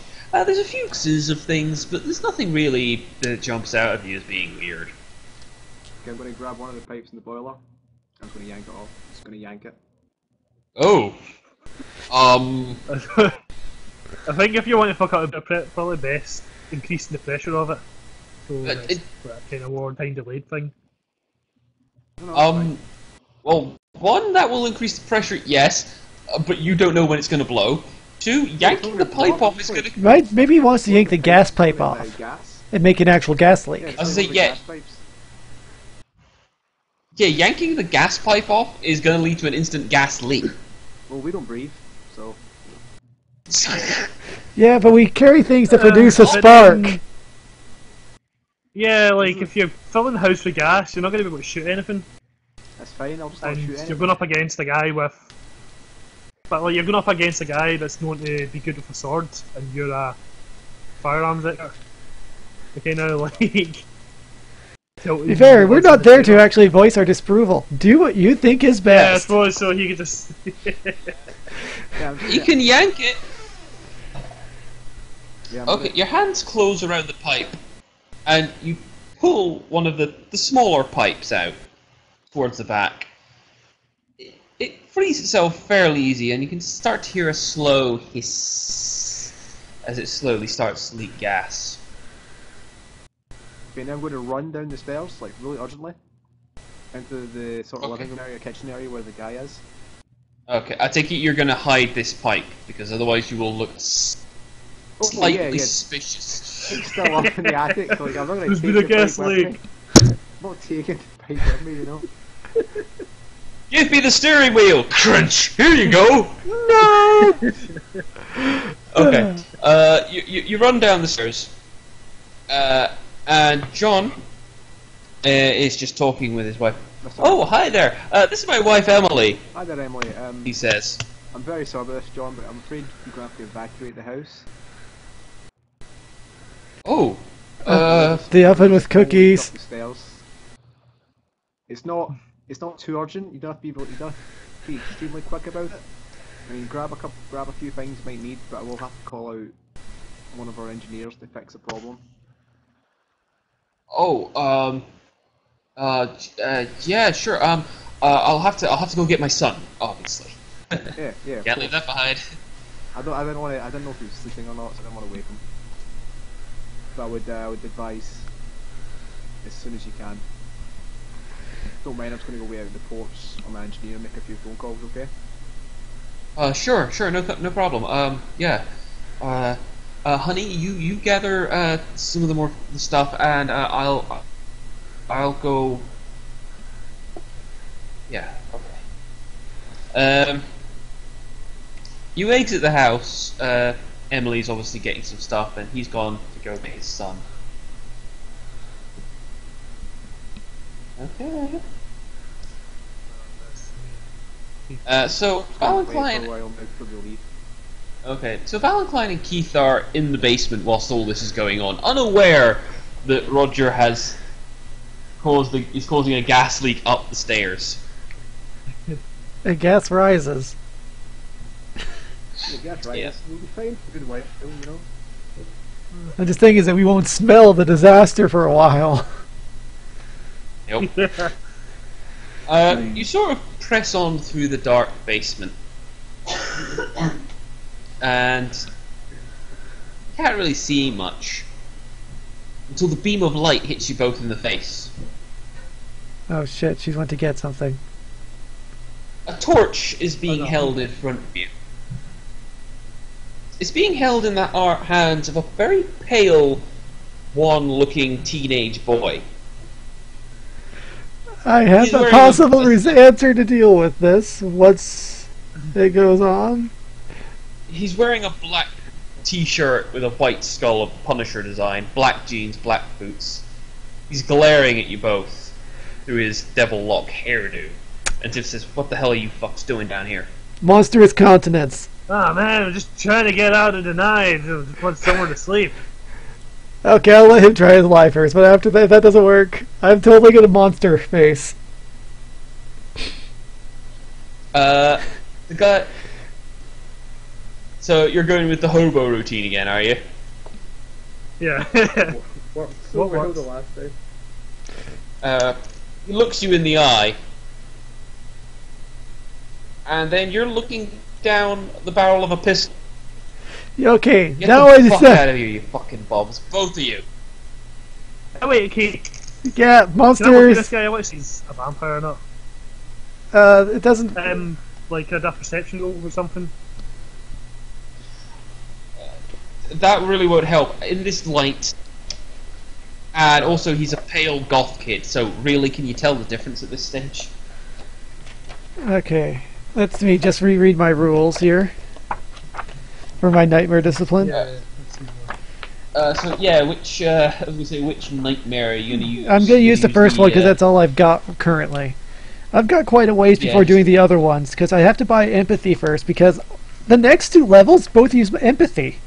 Go figure. So I'd rather grab that before I grab the further nightmare. Ah dear. Anyone tell them actually it's, that you presence. So I was to say it's presence, intimidation, and your nightmare versus score yep. versus composure and blood potency if it applies. So intimidation is 1, so let's see, 4 plus 6d10. Okay.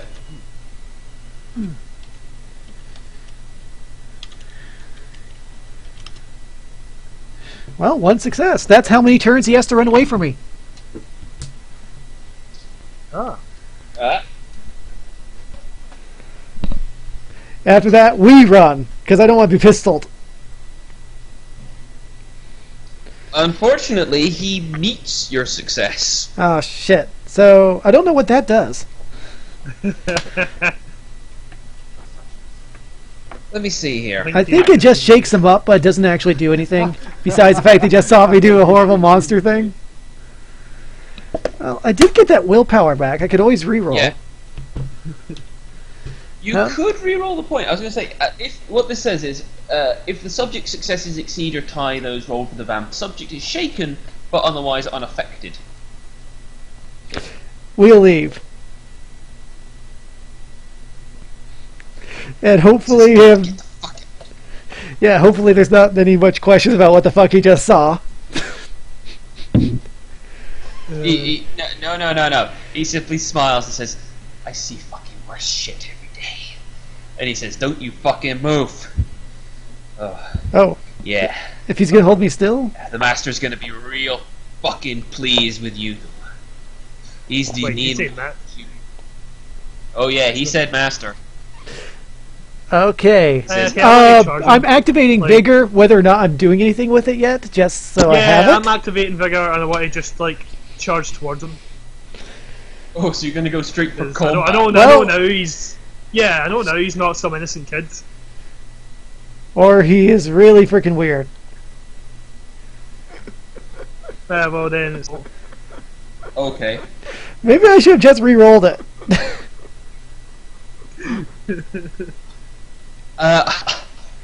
Due to the shock, Valentine, you're gonna get an automatic hit on it.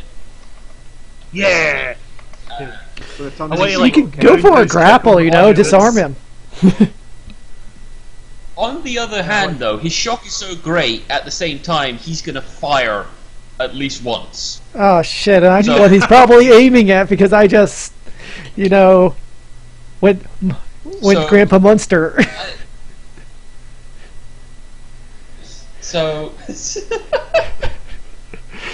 so how we're going to do this is you've decided how are you charging him exactly? Okay, yeah. I want to charge him, but...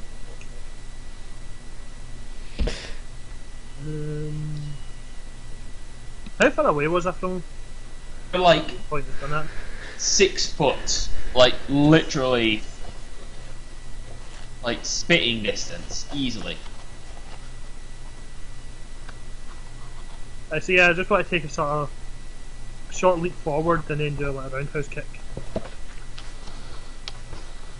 Okay, so you leap forward and sort of kick. Where you just boot to the face really with a roundhouse. Okay. Yeah, That's like fair. I'm not a cold attack or anything, just a kick. No, that's fair enough. Hits him in the face. Or hits him in the hands. Okay. So, if you could roll your strength and your roll, of course, for me. And I've done bigger as well. Yep. So plus, how many points are you putting in that? 1 or 2? Oh, is that how Vigor works? That I have to either choose one? Even No, though I it's choose Vigor, actually I have it's to choose- all I've just- with one vitae, but you can choose to hold back. Yeah, Oh, it's. okay. All, yeah, you can hold back basically. Oh, right, It now. just to get full blower. So Yeah. add to Also, your beat apparently they're vigor. going to be changing the rules. Apparently, in a supplement of New World Darkness Rebalance.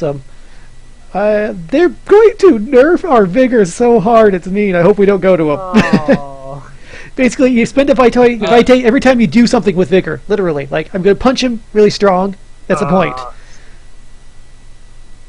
Jesus, that's brutal. The reason is because frankly, vigor is so useful. Yet it only really costs you 1 blood point. They thought it was unfair, Yeah. but they're rebalancing everything. Like 1 blood point.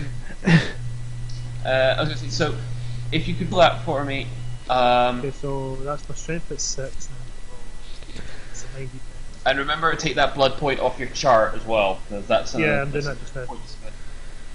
And Oh then- yeah, that's right. I activate vigor, so I need to do that.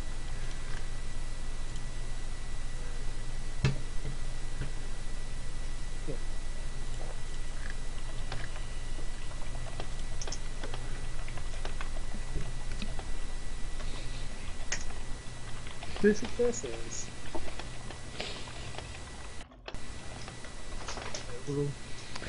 Okay. He takes 2 bashy damage as you leap forward and smack him in the face. But as I said, the gun goes off. So I'm going to quickly roll. Oh Or boy. did the boots not activate or something? Sorry? No, they don't. They didn't, because you got to click the heels and then.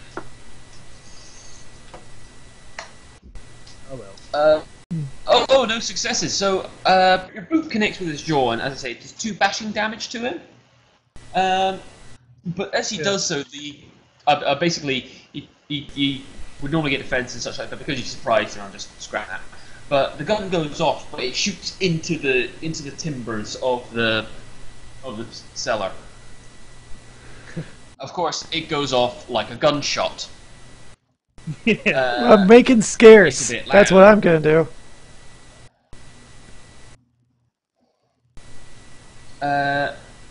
So The kid's jaw snaps, and he Kid. a bit, and he goes, yeah, well, let's put it this way. If you scored a whole load of successes, you know, this is the thing, is that you can hold back or not, in case you were worried he was a real kid. You know, if you boot a kid's head off, I was gonna be like, yeah, humanity all right goddamn now. Fortunately for you, as he turns his head back, he hisses, and you see the two shortings protruding from his upper lip, quite clearly displaying that he is not amongst the breathing anymore. That's why I beat him. He had a blood potency dot to fight. Yep. He'd, however, be even rawer than you lot.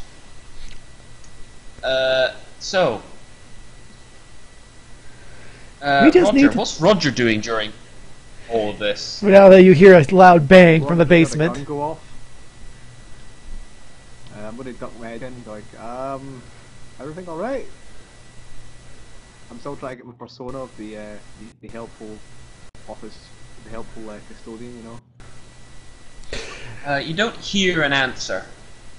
Okay, I'm just gonna rush in and, like, can I tell it came from the basement? No, but you walk through the house saying, Well, that's hello? one thing. Hello? Did we get any earplugs? A gunshot in the basement's probably made us all deaf. No, you didn't. However, I'll waive that for now. Let's do rules of Hollywood. There, rules of Hollywood. We don't need it. Don't worry, you're not all going to be walking around with your finger and you're going, mole, mole. So Roger, are you just sort of exploring the house, is that correct? Trying to find where that came from? Yeah. I'm still looking at all the rooms and stuff, like, because I had a gun go off. I'm still trying to get my persona right, but, you know, I'm kind of... Okay. Can you quickly roll your wits and investigation for me? Why this one? Okay. I got 10. I got success. You can roll again. Okay. I reroll you. Ah, because I gang grip.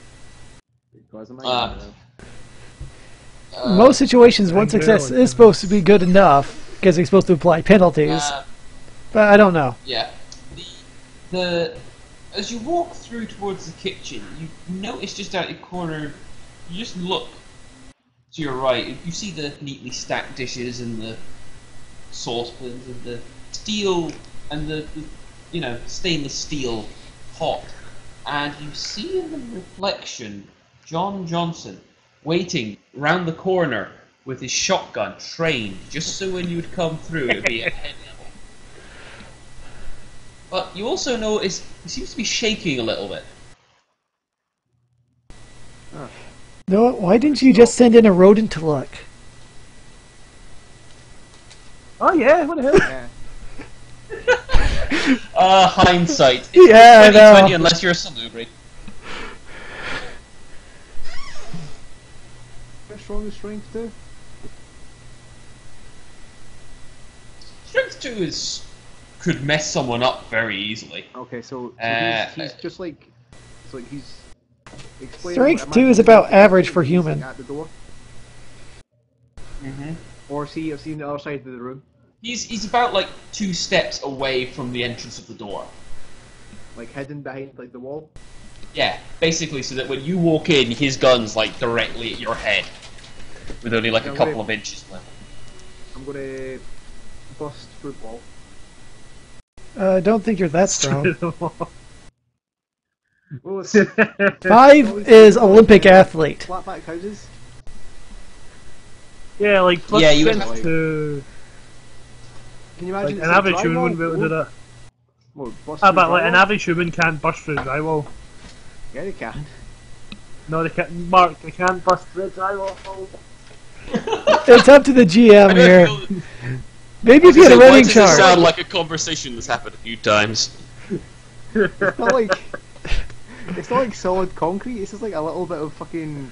I know what drywall is, Shit Mark. thing. I've dealt with it before, and I know how strong. Like, because there's 2 sheets of drywall, and then there's all the crap in between the drywall that you'd have to Yeah. burst through. It's not just a single. Hope sheet you of enjoy drywall. being cut up by fiberglass. And then there's like Yeah, and there's timber in between. There's drywall, timber, like the sort of fiberglass insulation, and then more timber, and then another drywall. And every human can. Basically, the walls on the outside of a building are going to be a lot stronger than inside. Yeah. Okay, so I'm not going to bust through the wall. It's not going to happen. No. You can go through a window. If we were running a day, I would say if you were running a Deus Ex campaign, I would have to say overruled. He could do whatever he likes, but unfortunately, we're not. We're not using the bleeding edge supplement. Don't go into that, please. I don't know. I thought it sounded interesting, but I've only glanced at it. You gotta crouch down. Yeah, so I'm quite close to the ground. I'll hop out and then leap at him like a tackle. Okay. That's an interesting point. Okay, I'll let you. I'll let you do that.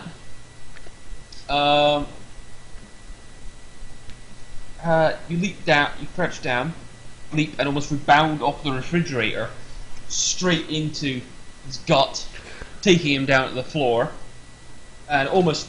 You knock the shotgun from his left hand, but he's still got like kind of a loose fight as you sort of pounce on him, a la the Wolfman. You see he looks absolutely terrified. I'm going to take a shotgun off him. Got to range it. I'm mounted over him, range the shotgun out of his hand. I tell him, Please, man. I'm not going to hurt you, just leave. When you stand up. You don't understand. It's I can't. I don't know who's down there or what's going on. But look, I don't want any trouble. Just go, okay? Listen, don't worry about. Just go. This isn't your concern. He seems genuinely quite frightened. Okay, sir. Don't worry. Okay, you just have to leave because there's a gas leak. I don't want you shooting this gun in the gas. Okay? It's not gas. He stops and he looks around. It's my son. They changed him, man. He's different now. He's a monster. Yeah, and if we don't get rid of you, he'll kill us. Okay. Oh, you okay? I will go. Where's your son? Where is he? I think he's the big. Look, you can't go down there. He'll kill you. I'm sure he will. Now, if you just here, yeah, I'll head down to the basement and take care of it. Okay. He seems to dither. Yeah, he nods. Dither. Welcome to our And then monster he party. sprints out. He just runs. He just runs like a crazy man. He just runs out the front door and into the night. Someone actually freaking turned a goth kid. Okay. This is new. In all of my years as a civil servant, I've never had that reaction.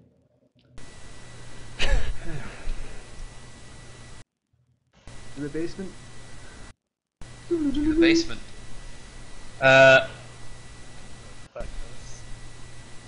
Back to as. I've got a machine gun, shotgun. You walk down the stairs and see, and you cut in basically at the period where, with the little punk holding both of your partners up. Wait, did he get At that tackled? point, wasn't that like? Yeah, like he's heard the gunshot after I attacked the kids, so Yeah, that's like, why I came in the first place. should be kind of so it should be kind of jumping back to what me and Keith have been doing.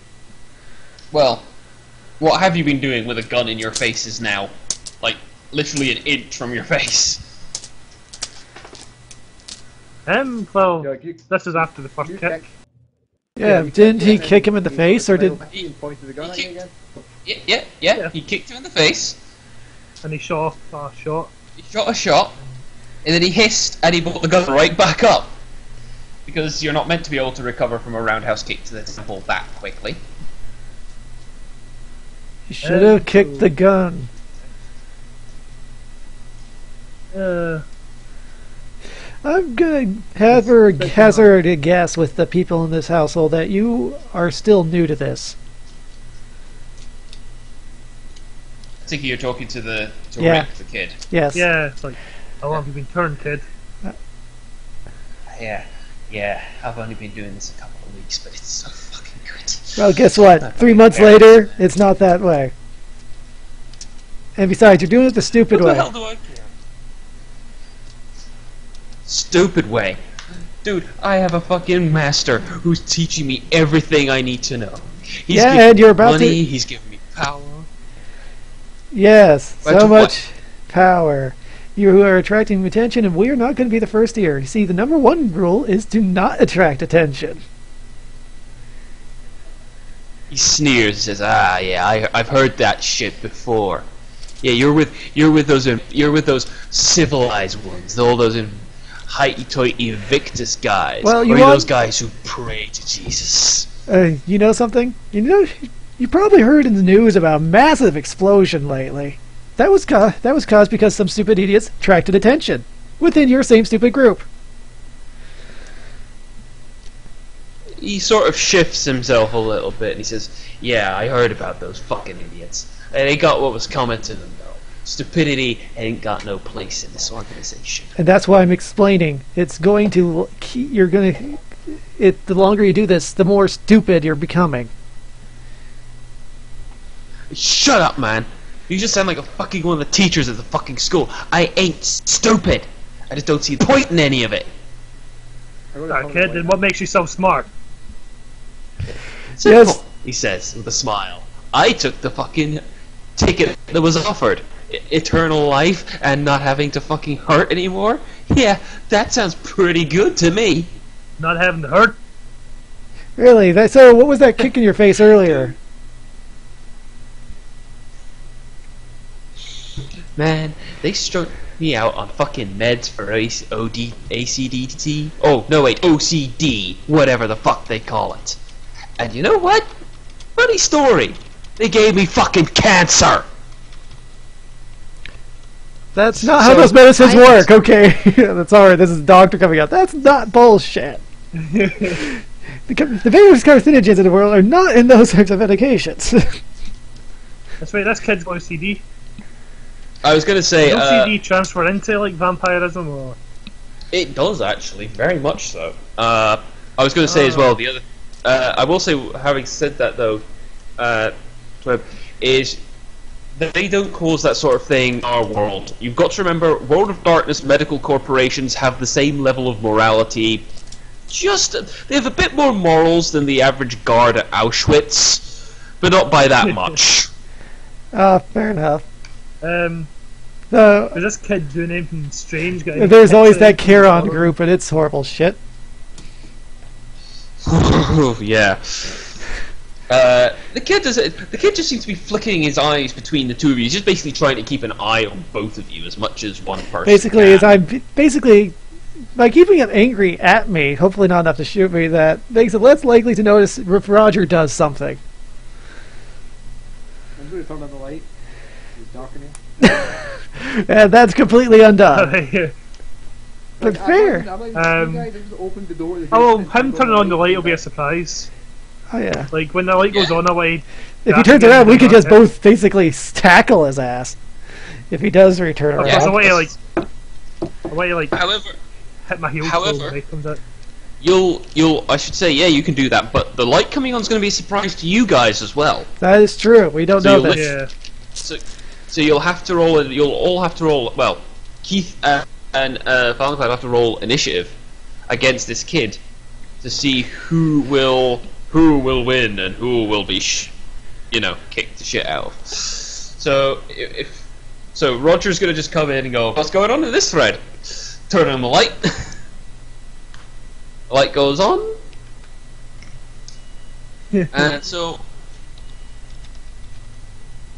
Okay, so we'll do it that way. That seems a bit more fair.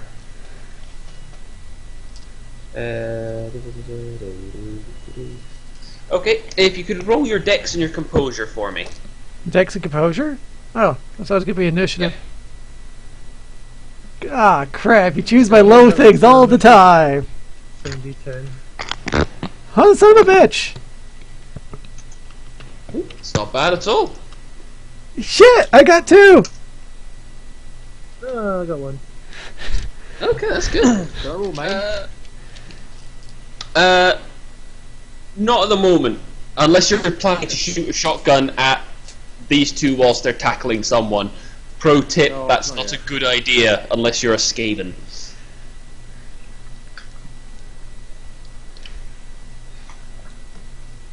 Oh! So you two get the initiative. The light flicks on and he blinks. And as he does so, the two burly vampires bum rush him.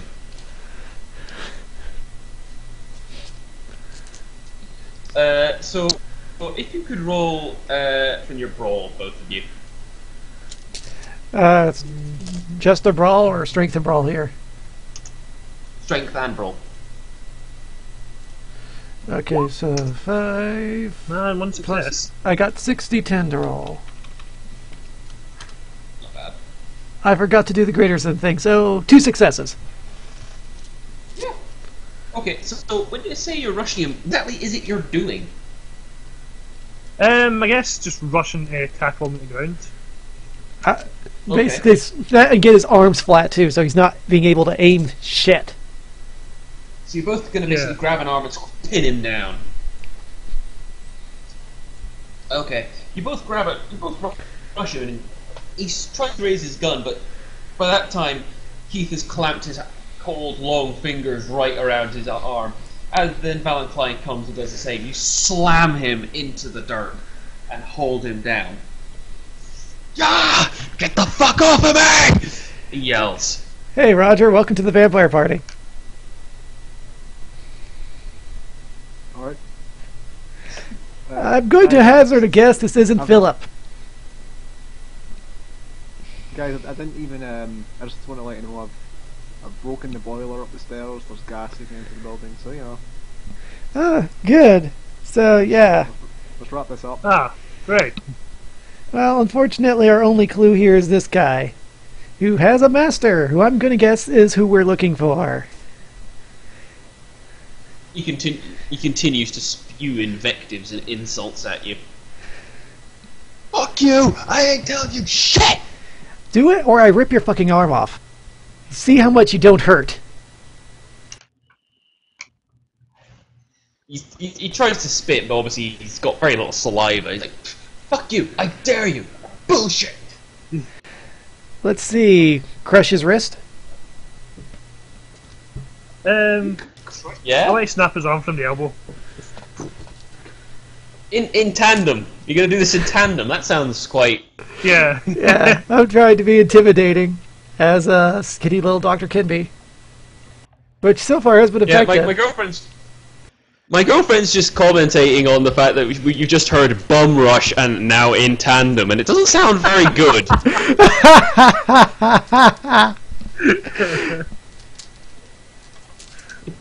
I'll tell you what my role here, my strength and brawl. Especially with his 15-year-old boy. Okay, so, Keith, 2 successes. Ah, 3. That's my success from earlier, actually. I need to roll something. How much do you want me to roll? Oh, sorry. It would be a strength and brawl.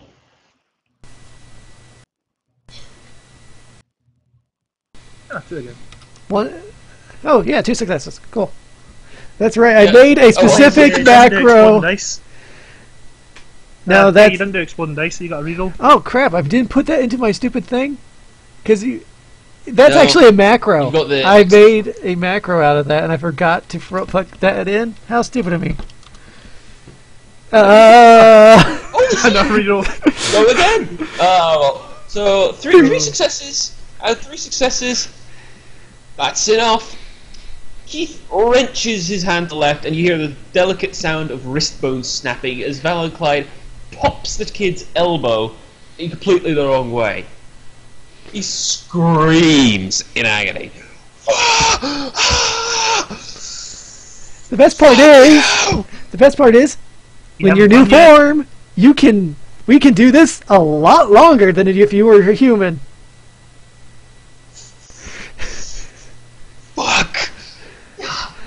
So please, so please tell us about who your master is. He gasps a little. He mulls it over and thinks, okay, his name's Philippe, alright? He's a French guy. You know me? So how much trouble was having. Said, hey, it doesn't have to be like that. Says, we could give you a lot more than they're giving you. And I say, fuck you, old guy, what the fuck you gonna give me? And he says, oh son, I'll show you exactly what we can give you. And then he bites me, drains me, and he makes me a fucking vampire, man. I get to go out, I get to suck blood, just cheerleader bitches who ignore me. Why wouldn't I fucking go with this? Is that what you want to hear? Yeah, I'm a fucking vampire, just like fucking you. What the fuck else do you want? Fair, we came here looking for Philippe, actually. So that's really what we want. You're kind of secondary to our concerns. So, where did you meet him? He seems kind of tight-lipped at this point. Oh well, let's see, what else can we break? Ah! I just why he like jiggle his arm around.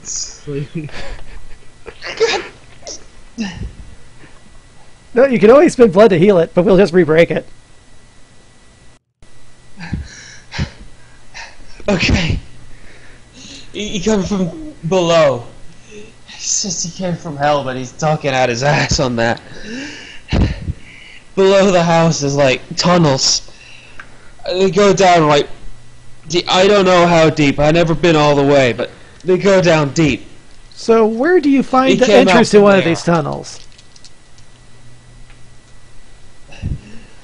I ain't showing you shit unless you tell me you're gonna let me fucking go.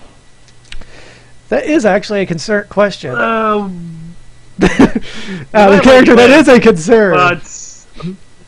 but He's technically I'm already not sure if dead. we're gonna let you go. You may have to Okay. become more civilized, as you called it earlier. What? Who? What the fuck would you want me to do then? One thing, hanging around your folks being creepy like that, that's not going to work. You're really going to have to find a new place. But we'll discuss the terms after this. Show us, or more breaking? He pants a little. Looks and he goes, fine.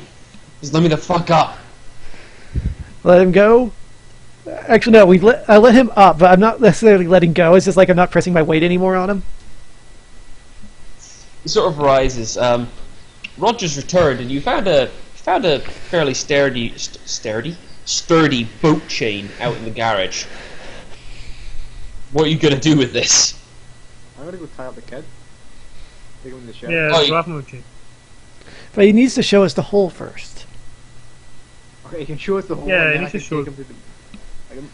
Okay, you can show us the hole. Then we'll tie him up securely. Let's see how many words we can put in this to make this as suggestive as possible for her. And we'll tie him up. You can hear her dying over here. That's why I started adding that. Where the hole is. And we'll delve into the hole. Sort of root around. See what we can get. Oh god. Until he's had enough. Okay, right. So you wrap Back to the basement. Yep. You wrap the chain around him, and he sort of leads you onwards into the basement a bit further. There's some boxes stacked up, and he nods at them. He says, "You just shift those to the left, and there's a door. There's like a catch in there, and you just flick it up. The door opens, and you go down." He says, "I don't know how deep it goes. It goes deep, I know that much. Like a good couple of 100 feet. Okay. But what else is down there, I don't know. It might have other exits So I don't think he just comes out the house and says hi to my fucking folks every day. Okay. Well, you come upstairs. You come upstairs with me, son. You guys secure this. Oh yeah. One thing. You're teenagers, so I know this is I already know the answer to this, but cell phone.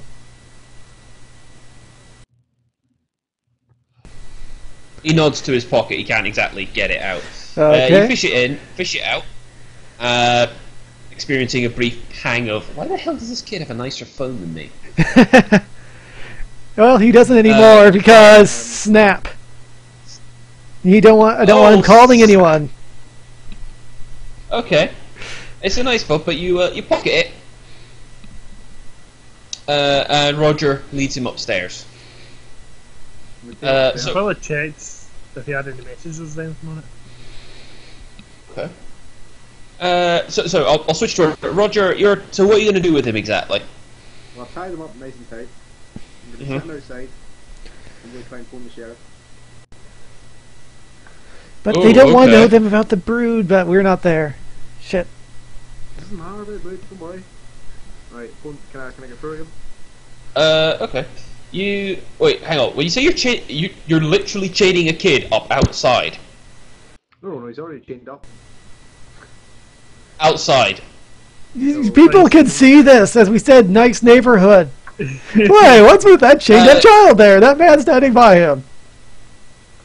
Now, if this was World of Darkness Borneo, they'd go, oh, it must be Wednesday. But this isn't. They might drop... Just saying. I will leave him tied up securely in the hallway. In the building, okay. Stand next to him I guess me and Keith will be there upstairs. Like. No, you guys keep at... no. Alright, Pocket, grab that flashlight he had earlier, because if we're going down a hole, we might need it.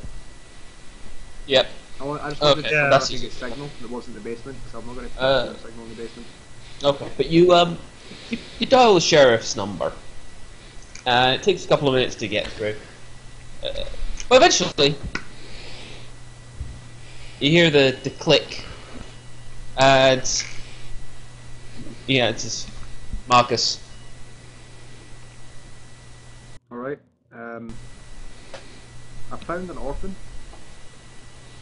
while doing some follow-up work on... Well, I'm just curious about the Crimson. I've been doing a bit of sniffing around, and I found an orphan.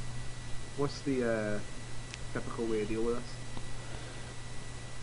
this? The sheriff says, so you're doing follow-up work on Crimson.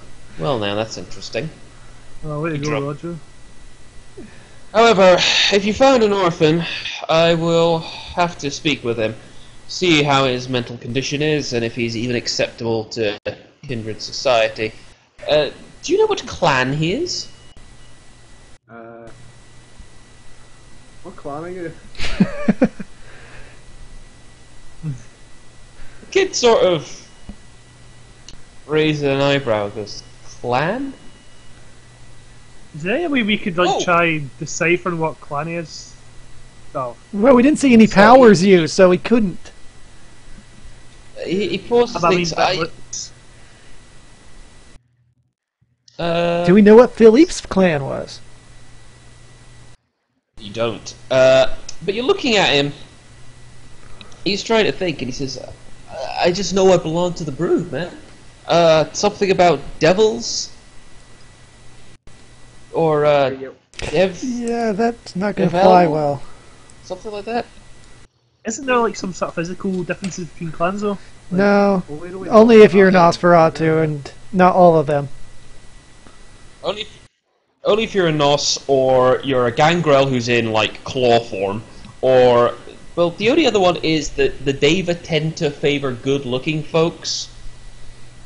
I'm not even going to ask comment on whether you think your boy's good-looking or not, because let's not go down this path.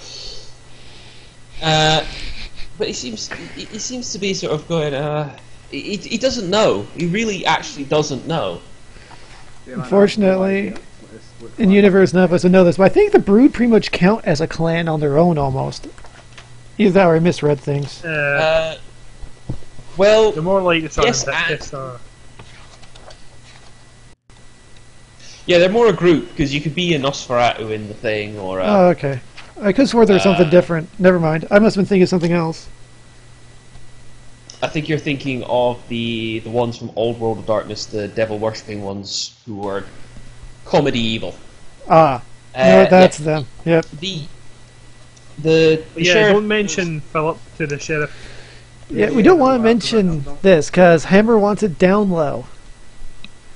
Yeah. Yeah, it's only just all the sheriff knows is an orphan. Okay, this is. Until he asks him Yeah, who the but hell. he knows that we are following up Crimson. Like, Does this matter? you know, knows we're. Basically, you made us, gave us a deadline here. We have to finish this tonight. Yeah. The sheriff goes, well, okay, I suppose it's not as if they tattoo it on their heads. Very well. I'm unfortunately going to be engaged this evening. So, I shall send someone else to pick him up. Tell you what, I'll give Noemi and probably, free. He seems to be sort of pondering things quite a bit, actually. Not Maxwell, not Maxwell, not Maxwell. I'll send Noemi and Amber around to pick him up. They're generally fairly gentle, and at least Amber's easy on the eye on a new blood. Although, having said that, Amber's a bitch to get a hold of. They'll probably around there in a couple of hours. Can you hold him till then? Yeah, we'll keep an eye on him. You've got moving about a bit. But you've got my number, so. Very well. We'll take care, and if you do discover anything else about the Crimson, please do get in contact. Yanos has been kind of dry. Ditto. Very well. Speak to you soon. Bye. It's getting a little late here. Yeah. I was going to say, so Roger heads chains. I think you're just going to chain him up to something sturdy. Then is that correct? Yeah. Also, probably be best to inform him about what's going to be happening, roughly. Yeah, okay, listen to me, kid. Yeah? Now, someone from the civilized vampires is going to come and speak to you. Not to mention the brood. You're not to mention the leader. Okay? You don't know who turned you. Wait, Yeah, I'm yeah. voice in head mode. You have no idea who turned you. You were out one day, and then suddenly you woke up, and you felt stronger. You had pointy teeth, and when you opened the windows, you sort of almost died. Okay? That's what happened. He nods, says, "Fine, I guess. I ain't gonna be no fucking page boy from no goddamn fucking Invictus prick." You don't know who the Invictus are, kid? Okay? He goes straight into sulky teenager mode, and you're probably not going to get anything else out of him now. Okay, good. Now we're gonna go kill your dad. So, stay here. Okay. You know, since he wasn't formally introduced, we could have killed him with no consequences. Except I don't know if I'd be willing to do that. But You could have. You could have. Would you have But done you a had- humanity roll? Or what's going on? Since we're no longer the fighting vampire, him, that would have been an issue. Yeah, he's a vampire, and you were in combat. It's still a 15-year-old child. Then again, I'm the one who's spared. I'm not so- 15 years. So, the three of you stand now before the entrance down to this dark cavern, where we will leave you for this week, staring this is- down into the cave of tits. This is going to be an so you'll interesting be- upload, as it's going to be 3 audio files and a video. can't you just like wouldn't you have Audacity or something? Yes, but I've never bothered to actually learn the damn thing. Because I'm a lazy bastard. It's just like click and drag. Click and Yeah. drag together. I'll go work on that. So that's that one. That's that session done with. I think mainly the reason I thought we'd get a lot more done, but then again the technical issues were really just out in force tonight. Yeah, and plus we wasted so much time trying to see the dragons. Yeah. We were at a loss there, sorry. But, yeah, so... There's... So, the two of the hounds are coming to pick up the orphan in a gas-leaking building. Oh yeah, maybe you should fix that gas leak. You can do that, you know, since you just pulled it off, you can pull it back on. Oh, the pipe really thought just pulled it off. Yeah, that's true. We're about to head down into the dark and creepy basement of hell to fight Philippe and maybe some of his other vampires. I'm actually quite surprised. There was actually another route you could have taken to get more information on Philippe that I think Keith forgot about. Tommy? Tommy did mention there'd been some weird types hanging around the subway. Ah, shit, I forgot about that. There was a combat encounter down there, and if you got it, you would have gotten another lead on him as well. But, heidi ho, at least you know it's... Thomas kind of mentioned that as well, saying, like, anywhere. Like, yeah. Sorry, I forgot entirely about it. It's entirely... But you got in, you saw the dragons, you managed to wind up Yanos. You saw the two young apprentices. We pissed off Reich, we pissed off the head dragon. Let's see who else we can piss off. I think I might have to go buy the Nomads book at this rate. I'm not doing any of this! I'm not even supposed to be here today. But anyway, I hope you enjoyed that session. Next session, I will warn you, is very probably going to be a lot of combat. Yeah. As we're really in the final stretch here, guys. So as you said, you can't really make Thursday, so we'll go again for next Sunday if that's still good. Still have it off. Yeah. Still Sunday. Okay, that's grand. I just thought I'd stick this Thursday just in case good. But did everyone find that flowed a bit easier, and aside from, let's ignore the technical standpoint. Yeah, it was a fun-ass session. But then again, I noticed I've been having fun every time Keith gets to start being scary. I don't know what that says about me, but... You're the Oogie Boogie man. But yeah, as long as everyone had fun. So next Sunday, descent into the bowels of New Birmingham to fight the devil worshipping. Actual fights we get experience, or? It depends on what you do. If you find, I award it in very. You're essentially meant to award it at the end of like an episode, but I prefer to like break it up into smaller chunks and award it throughout. So basically, once you've cleared this bit, there will be an award, obviously, for. If you can keep, for killing Philippe, you'll get some experience. Basically, he does it like Bloodlines did. Yeah. You get it for quests. Not as. Yeah. Yeah, you're not getting quite as much as Bloodlines though, because you're not all going to end up turning into like 6th generation vampires who can fucking stone cold stunner the sheriff. And even us still couldn't survive that werewolf. No. Werewolves are dangerous. Speaking of that, one of the eBay auction was following. I've actually got a source book for Old World of Darkness Dark Ages called Ashen Knights, which is essentially how to make Kindred Knights Dark Ages. So I'm looking at Old World of Darkness and I'm thinking, there's a different system, and I'm not the biggest fan. But saying it in the Dark Ages, I don't have to worry about Gehenna, and you could all be running around being where players could be Knights of the Round Table, but dicks. I'd probably run a Nosferatu again for some reason, except actually ugly. So not appearing alive in the old one, aren't they? Yeah, you could be a Malkavian Knight. And because the Dark Ages is before the formation of the Camarilla and the Sabbat, you could be a Zamish Knight if you want to.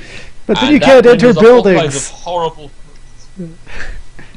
Sorry? Zemitsis are the ones that can't enter without being invited, aren't they? No. They're the ones. They can, but no, they can. This is they have to sleep with at least a handful of their native soil. Oh, that's it. I'm right. They whether made that that's their where they weakness report- in the Vampire Translation Guide. If to bring Zemitskis Yeah. into modern day, they changed their weakness to that for some reason. Yeah.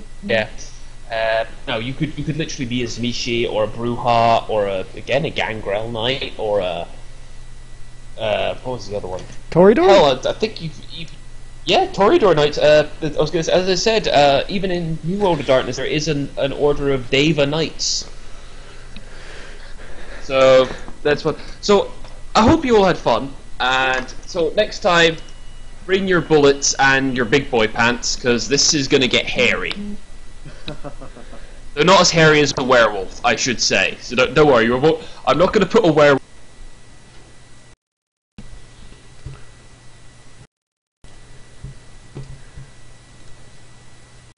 And I got disconnected. Don't worry, that's